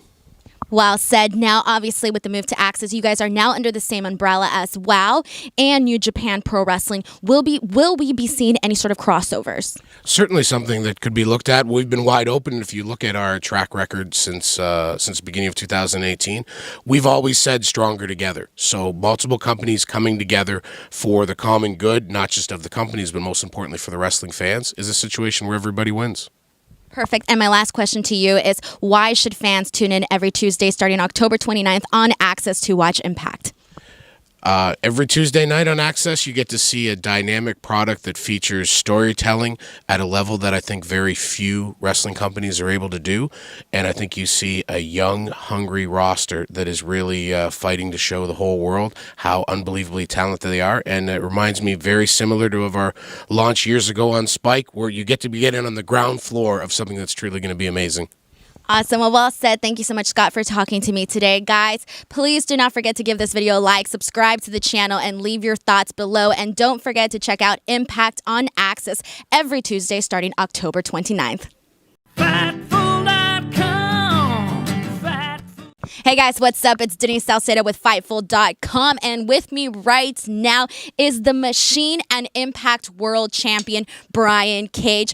Brian, wow, first of all, I love how you just look with the title right now, just coming in, very shiny. Just got to wax and polish, for the interview, specifically just for you, so... That's awesome. Okay, so, with Impact going into Access, you're champion right now. Obviously, after what happens on Bound for Glory, you might potentially go into Access TV with a debut as champion. So what would that mean to you? Well, first of all, you said might, maybe. There's a lot of, indifference there. No, I think I am going to go into Access debut as world champion. Sami Callihan's going to come up short once again. But what that means is this is such a huge moment in wrestling, not just for Impact Wrestling, but wrestling in general. There's so much going on. I feel like there's a bigger fan base for wrestling, especially like the actual, true to form wrestling fan, not just the casual or general population fan. And right now, it's just booming. And for us at this moment to be able to switch to Access, it's like, timed out almost perfectly. And so to reign into that era as world champion, it's phenomenal. Exactly. And, I'm glad that you mentioned that, there's this boom in wrestling and there's so much going on because there is, and there's so much competition. So how do you think Impact Wrestling is sort of going to fall in line with that? Well, I've been, obviously it's going to sound like I'm biased because I'm part of Impact Wrestling, but through and through, whether I'm on the product or not, I feel like it's been one of the most consistent products. It's probably the best word to describe it, is consistent as far as the storyline and storytelling and the match performances. Is everything, hitting out of the park? No, of course not. You're not going to like everything. There's going to be some flat tires here and there. But I feel like overall, it's been the most consistent product compared to any other company out there. And again, I just feel like not enough eyes were on it because they weren't able to have access to it. I keep saying that and keeps not meaning to have the pun intended. But now that's going to Access. There's going to be so many more people that will be able to see it and see the content and really appreciate how good Impact Wrestling has been, will be, and going forward. Well, I'm glad that you mentioned that, Impact has had great storylines and has been building many stars, because I think that, we've been seeing that throughout. And so obviously just, a few minutes ago, Scott D'Amore just announced that Bound for Glory has officially sold out. So obviously that is a great testament to you as the champion and to the rest of the talent. I was going to say that too, but you beat me to it. I know he was talking about it looked like it was probably going to sell yesterday. And, it was during a media interview too, where we're all around table. And I wanted, to kind of toot my horn a little bit, but I was like, I'll just keep quiet until it does sell out. But now it's sold out. So, and you said it. So now I'm just quoting you. I'm not putting myself over. So that worked out. It worked out pretty nicely. Yeah, but looking into that, you think to yourself, oh man, because, maybe a couple of years ago, maybe that would have not been the case, but to sort of know that the work you guys are putting into the product is, it's panning out. People are resonating with that. Oh, yeah. I think 2016 and 17 was some tough times for Impact Wrestling. I know it's been a little bit of a roller coaster up and down for them since their existence. when I signed onto the company, we were talking about coming in at the end of 2017. I signed and started at the beginning of 2018. There wasn't a difference like, I don't know, like shouldn't I? Impact's like it's going down, but to be able to get on the ship and be like, all right, you know what? It looks like they have a pretty good direction and idea of what's going on with Scott and Don taking charge. I was like, it wouldn't be a bad thing maybe to be on top of the ship, turning around and leading it to new ways. So the fact that I feel like 2018 really turned stuff around for Impact Wrestling, and then this year's been phenomenal, and it just goes to show you because 2 years ago I don't think they would have sold that building out, but here we are and it's done. So what was your initial reaction to Anthem Sports buying Access? There was some rumor mill for a little while, and like even being part, of the company, a lot of us didn't know what was true, what wasn't true, what was happening, what wasn't happening, when stuff was happening. So there's a lot of questions, doubts, uncertainties going into it, and I hope it was going to happen. And when a lot of people found out, it was almost like when we found out too. So we were all thrilled because again, we've been putting on such consistent product that I feel like I don't want to say it's a waste, but it's it sucks when people aren't getting to see it or getting eyes on it.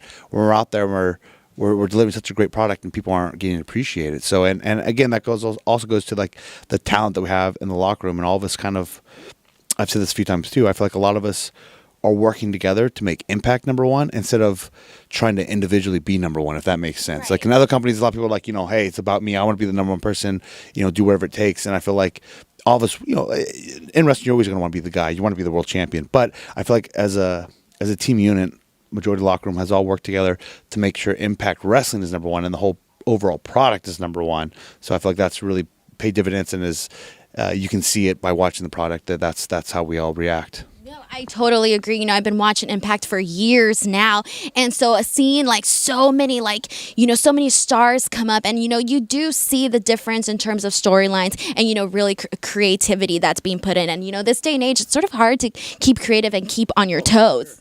For sure. Because a lot of stuff too is like almost like, okay, let's just do this again, but how can we make it different? I recently got married with Melissa, and we did a wedding bit on Impact Wrestling as well, and those usually never turned out, to end very well, and this one didn't either. But the overall segment that we did was extremely different than any other wedding previously from any company. I feel like that really stood out, and we've got a lot of positive feedback and reviews on that. So that's, again, a way to take something and to do it differently and have it be received positively.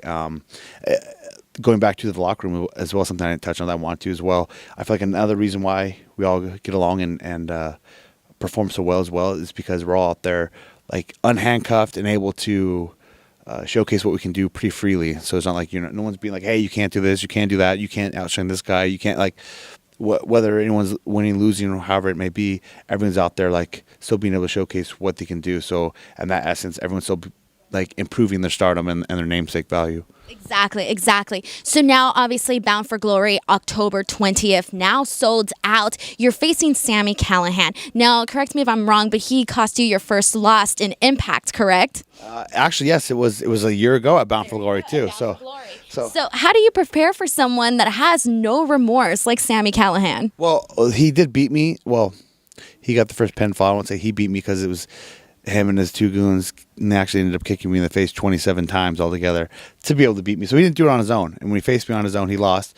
And I don't see that changing whatsoever. I actually feel like the test I had at the last big pay-per-view against Michael Elgin was more of a threat than Sami Callihan is.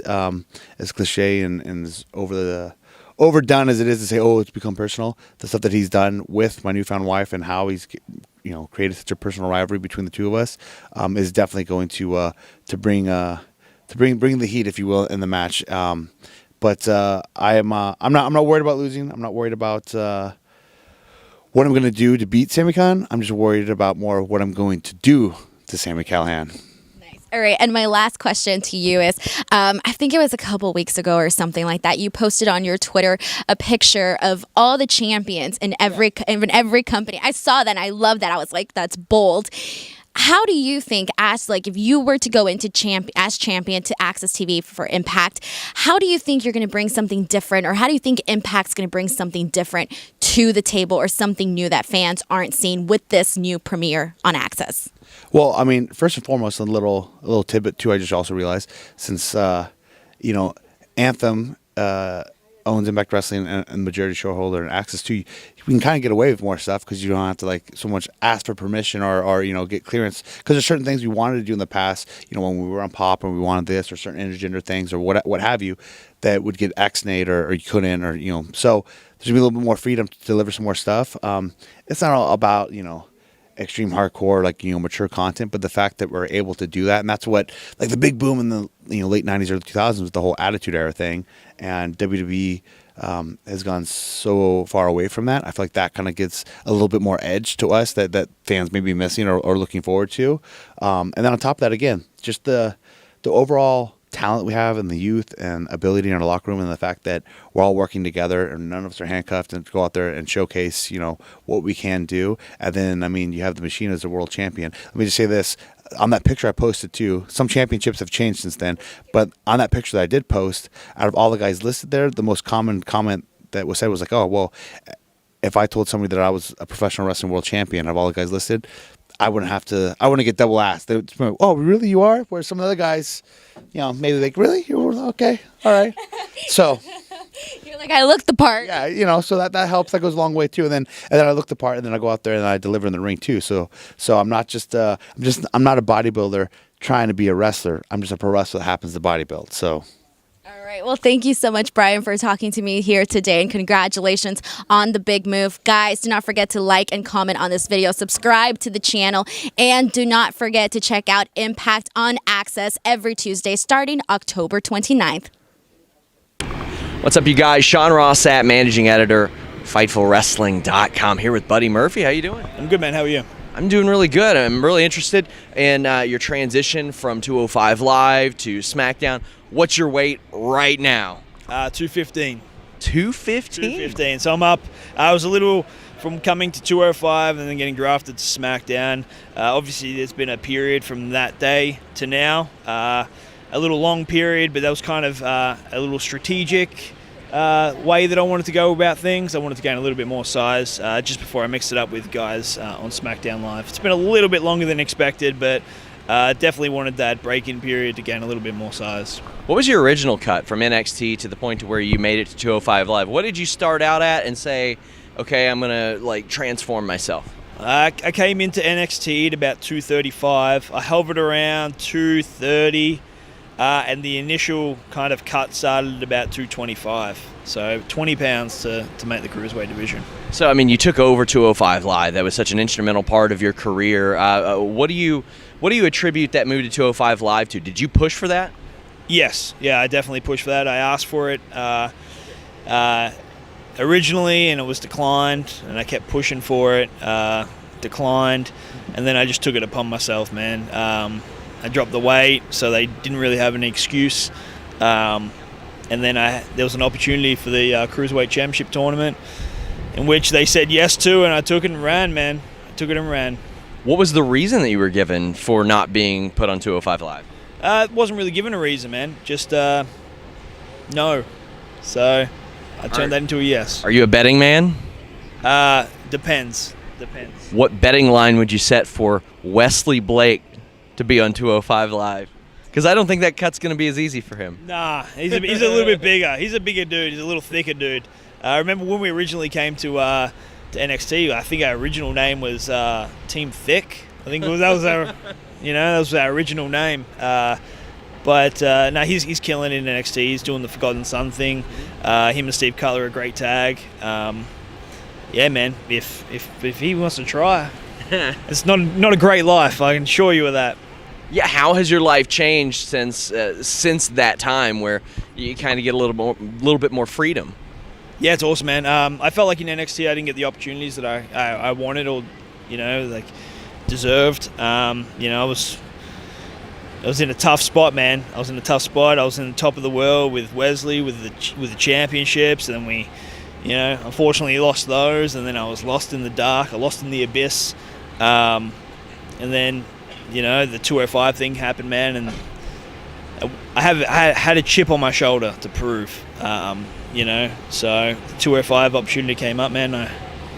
That chip on my shoulder, it drove me to do some wild things, and I'm very happy with what I brought forward to 205, and I I think 205 is a great brand. I think it's probably the best wrestling hour that WWE has. And yeah, man, I wish all those guys could eventually come up to SmackDown and we can mix up again. As we wrap up, I'm real interested in your finishing move, Murphy's Law. Just an exhilarating move to watch. How do you develop that? How do you try it out the first time? Do you remember who you tried it out on the first time? Yes, I do. The first time I ever hit it, I was against Johnny Gargano in Corpus Christi at an NXT Live event. And it was always one of those things I had in my back pocket. And I got a lot of stuff in my back pocket because I'm always told to hold on to it.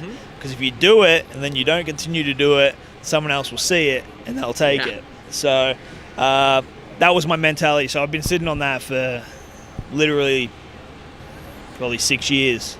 It was sitting in my back pocket, as well as the Hammerlock DDT. Oh, yeah. But guess who does that? Yeah. Andrade does that now. So, but I sat on it for too long, so it wasn't mine. So, that's the crappy part. Yeah. But Murphy, I want to thank you so much for taking the time. Thank you, man. We're out. What's up, you guys? Sean Ross Sapp, Fightful.com, here with Big E. Where's your last name? It used to be Langston, and then they took it from me. If Kevin Owens in New Day had a last name, would it be Big O Wangston? I wanted to like you, man. I really did. Why would you do that? Next question. You opened up your DMs for a brief period. Horrible idea. Horrible idea. It was Woods' idea, and I regretted it immensely. What was I don't want to say the weirdest thing, because, you probably didn't even look at all of them. No, I didn't. It's just too much. It was too much. I had fun during my hiatus a little bit. Like, someone asked me for a picture of myself, and I sent them a picture of my nipple, because it was funny to me at the time. But then the internet can swallow you whole if you allow it to. I like to dabble. Actually, I do more than dabble. I actually have a bit of a problem. I'm on my phone way too much. I visit your account often. Yes. You don't follow. I don't follow. You don't follow me at all. I don't follow. I don't know why. But I like what you have to offer for the most part. That big old Wangston question though is that brought you down. Or not. What? Right. Don't ask for a follow either. I like to creep. I like to slide in. I don't ask. Slide out. Just see what you have to offer. I don't ask for follows. I'm not about that. I respect that. I won't. I got a couple other questions because I want to ask stuff that nobody else is asking. What happened to Xavier's glasses? Where are they? His glasses? He had glasses? Yeah, I think he had glasses when you all debuted. Got together. Oh, he did have glasses, didn't he? He just was trying to look more erudite, you know what I mean? I think, weren't they like the Malcolm X spec? Yes, they were. Yeah, it was just, that boy could see well. That boy, in fact, he has LASIK. He had LASIK for years. So Kofi had a fake accent, and Xavier was fake blind. Right. And I'm the only genuine one. Yeah, that's me. Real. Yeah. Because of Xavier's connections to Pac-Man Jones, would you consider yourself maybe in the top 3 tag partners he's ever had? I would like to think so, but he's also tagged with R-Truth. R-Truth is a living legend. A man who we like to joke, which might not be a joke, a man who might be immortal. Yeah. A man who is approaching 50, but has the youthfulness of a man who's in his 20s. So, yeah, Truth's up there. Kofi's up there. I might not make the top 3, honestly. You're an MMA fan, UFC fan. I see it often. Who you got your eye on? Who do you like to watch? I love Max. I also met Max, so I'm biased. I met him in a show in Hawaii. He's incredible. Who else do I like? I'm trying to think of anyone. I don't know. I like everybody. I like all the boys and the women. I also really like Rose. I like Rose. I hope she rebounds quickly. She just seems like a very good-hearted human being. DC's a big wrestling fan. Also, I'm really excited for DC and Stipe. That should be incredible. There's a lot of good matchups to be made. And like 205, a lot of people complain that light heavyweight is a bunch of old guys. It's stale. But there's a lot of nice, good young blood. You got Rakic. You got. Light heavyweight's good. Yes, it's Walker. Underrated right now. It is. There's a lot of good, new blood there. And Lionheart looked great in his last fight as well. I know he just had the title fight not that long ago, but I really like what 205 is doing. 170 is so stacked right now. 155, I can talk for days and days. There's a lot of great stuff to watch. Valentina, she's incredible. 125, she might be the champion at 125 for the next 5 years. And she's as we're filming this, not to date it, but fighting tomorrow. Fighting Liz Carmouche tomorrow in the afternoon, yeah. But the thing I like about 205, you got a lot of guys that aren't cutting the weight anymore from 185 and making that jump. Do you miss Twitter? Because we miss you. I do. I had more of a lust for Twitter when I had time. I was just sitting around the house. I mean, I was doing rehab, I was working out, but I had more time for my mind to wander. And that was mostly the problem, is my mind just wanders. I don't have the same desire I had to. I'm sorry. Nothing just really piques my interest these days. What's the most annoying thing about Twitter besides me? I don't know. A lot of stuff in them. I just get a lot of mentions that are pointless. I don't know, man. It's a drain sometimes. I'll hit you with one. Occasionally, like, people will crap on anything. They'll be like, how does Big E's finisher work? They're landing on top of him. Yeah, and how does, like, shooting someone into the ropes and having them come back work? How does any of this work? Like, it's an RKO to the body, man. It's a body cutter. That's all it is. And people love the RKO. Do you, like, is our necks being broken during the RKO, or are guys being knocked out unconscious because, like, what are we doing? It's just be entertained. If you don't like it, watch something else. It's fine. Big E, I want to thank you so much. I appreciate it. I guess we're out, guys. It's Denise Salcedo with Fightful.com. And right now I am with the Impact Knockouts champion, Taya Valkyrie. Taya, I'm always so amazed by you. So thank you so much for coming in and talking to me today. How are you? I'm great. So glad to be sitting here. I haven't seen you in a while, so it's nice to see you again. So much fun. You know, I gotta tell you, every single time I see you in that ring, I'm always like completely blown away. And I think I've even told you that a few times. But let's just go ahead and kick it off. I want to know your thoughts on Anthem Sports purchasing the majority stake of Access and now having Impact on Access. What are your thoughts? I'm very, very excited that we've now made this move to Access TV and the relationship that Anthem is going to have moving forward with this company. And I'm just stoked. I don't have another word. I'm super excited because there's going to be all these cool new people being exposed to what we do on Impact. And I feel like Impact has been on such a roll lately.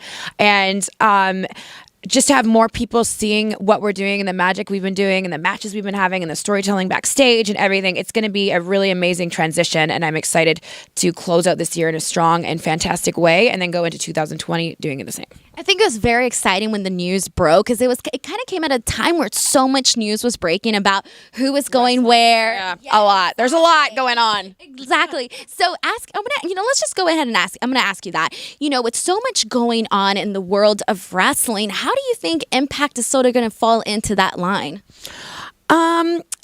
I mean, we've always been there. We've always been the little engine that could. And people kind of like forget about us sometimes, which I think is like, it's sad because we have been creating these amazing shows for years and years and years, from if you go back to TNA and now this new generation of Impact Wrestling with Anthem. We have our place.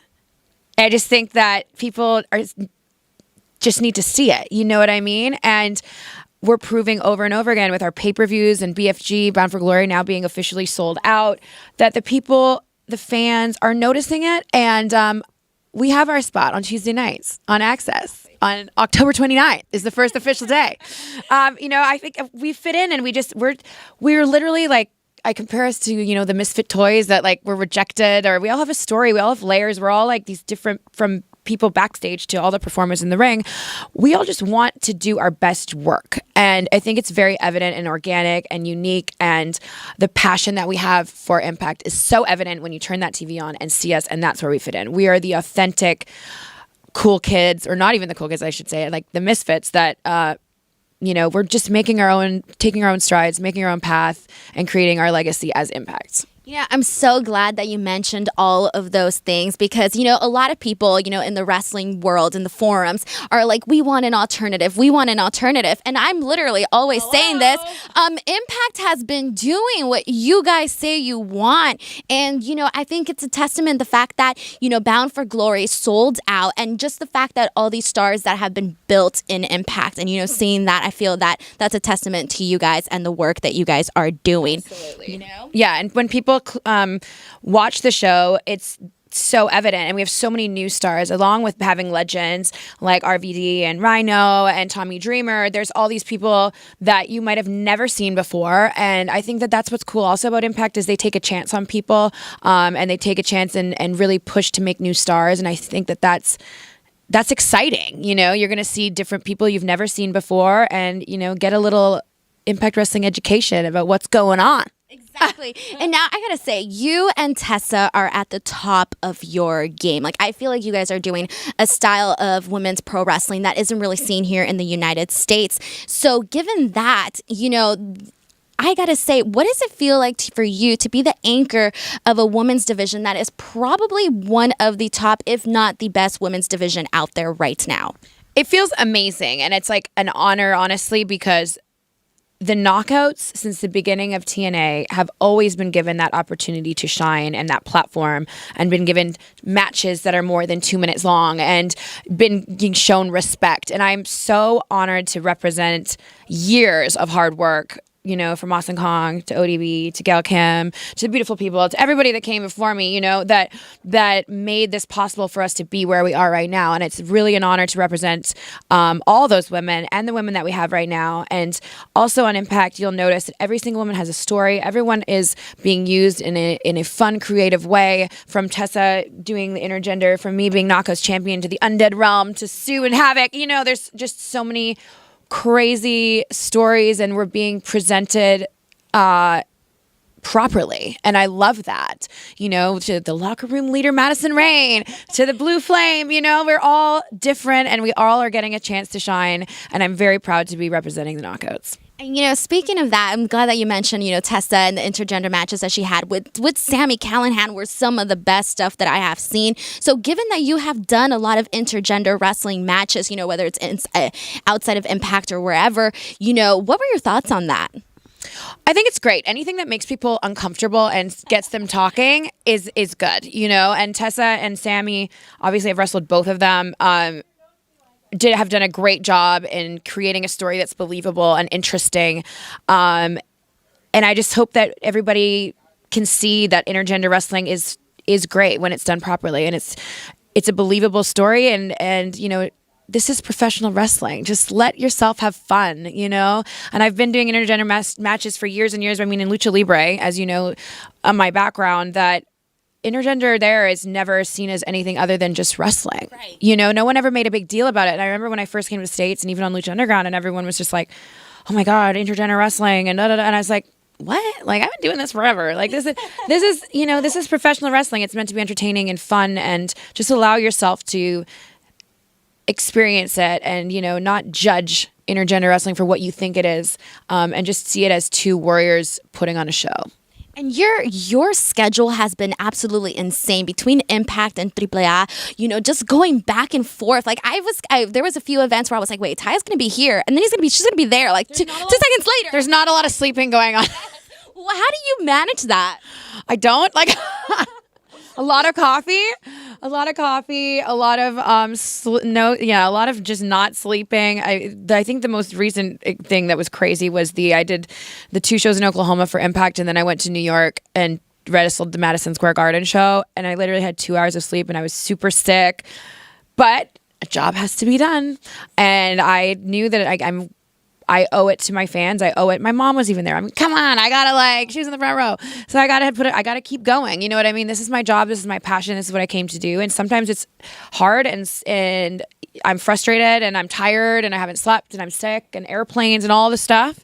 But it's worth it, because I'm living my best life, doing my dream in my way. And I'm so glad that Impact took a chance on me, and that more people are getting to see what La Güera Loca is all about. Awesome. And my last question to you is, why do you think fans should tune in starting Tuesdays, October 29th on Access to watch Impact? They should tune in because we are something special. We are something different. We have so much passion for what we do. It's so evident from the moment that you know, first opening credit of the show starts, how different we are from every other platform in professional wrestling. And take a chance on us, and you won't regret it. Awesome. Thank you so much, Taya. Guys, do not forget to like this video, subscribe to the channel, comment in the section below, and then also do not miss Impact every Tuesday starting October 29 on Access TV. What's up, you guys? Sean Ross at Fightful.com here with Trish Stratus. Trish, how are you? I'm great. How are you? Good. I'm really interested in the process of coming back because this isn't the first time you've come back. Right. Evolution, you've had some one-offs here and there. How does the process of preparing yourself stack up to some of those other shows? I'm actually very glad I had those. I don't know if I could pull this off if I didn't have those little, like, just for confidence almost, right? To like, so Royal Rumble, of course, a few spots here and there. Same with a tag match. It's different than a singles match. I haven't been in singles competition for 8 years, 2 children later. So, but I'm trusting in the process, doing the work, and getting in the ring. I've lived in the ring for the last few weeks, and working with some really great people. And I'm proud of my body. My body's like, we got you, kid. You know. So, and I've just been studying her stuff, and everything's kind of aligning nicely. I have to say. You able to tell us who any of those people are that you've been working with? Sure, Rob Fuego. Do you know that name? I do know that name. I interviewed Sebastian Suave of Smash Wrestling, who he trained, actually. There you go. Yes, he's been working with me, and he's great. So I may be pulling out some new tricks on Sunday, because why not? So as you mentioned, singles action compared to tag team action, battle royal action, you've had all that. What all do you do in those other appearances, like for Evolution, for the Royal Rumble? How do you prepare yourself, and how does that differ from this?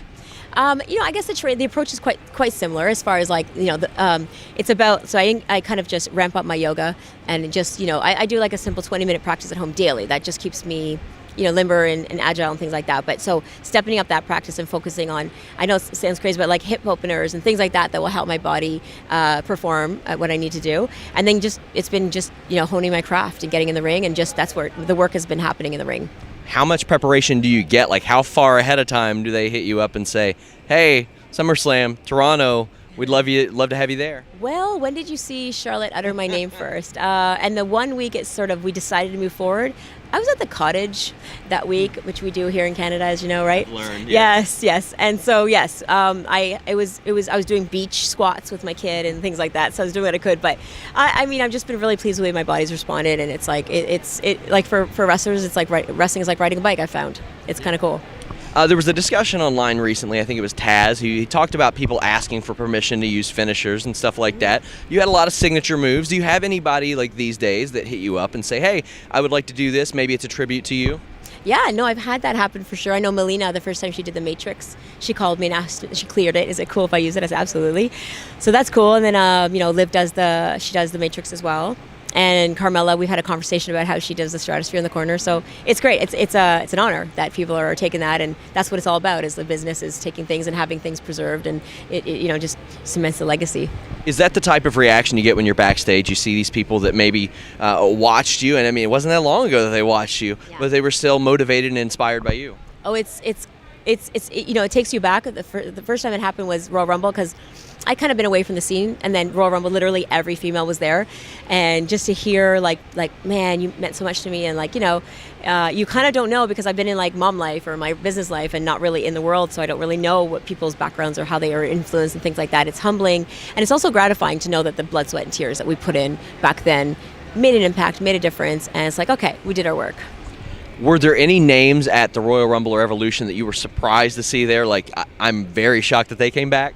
Not really. Why were you? Was there any you were? No, not really. Yeah. But you never know. Wrestling is an ever-evolving landscape, and there's always the never say never aspect to it, as you know. Yeah. No, I think the crew that we had there, I keep in touch with most of the people. So yeah, I didn't think it wasn't too much of a long shot for those people to come back. Trish Stratus, thank you so much.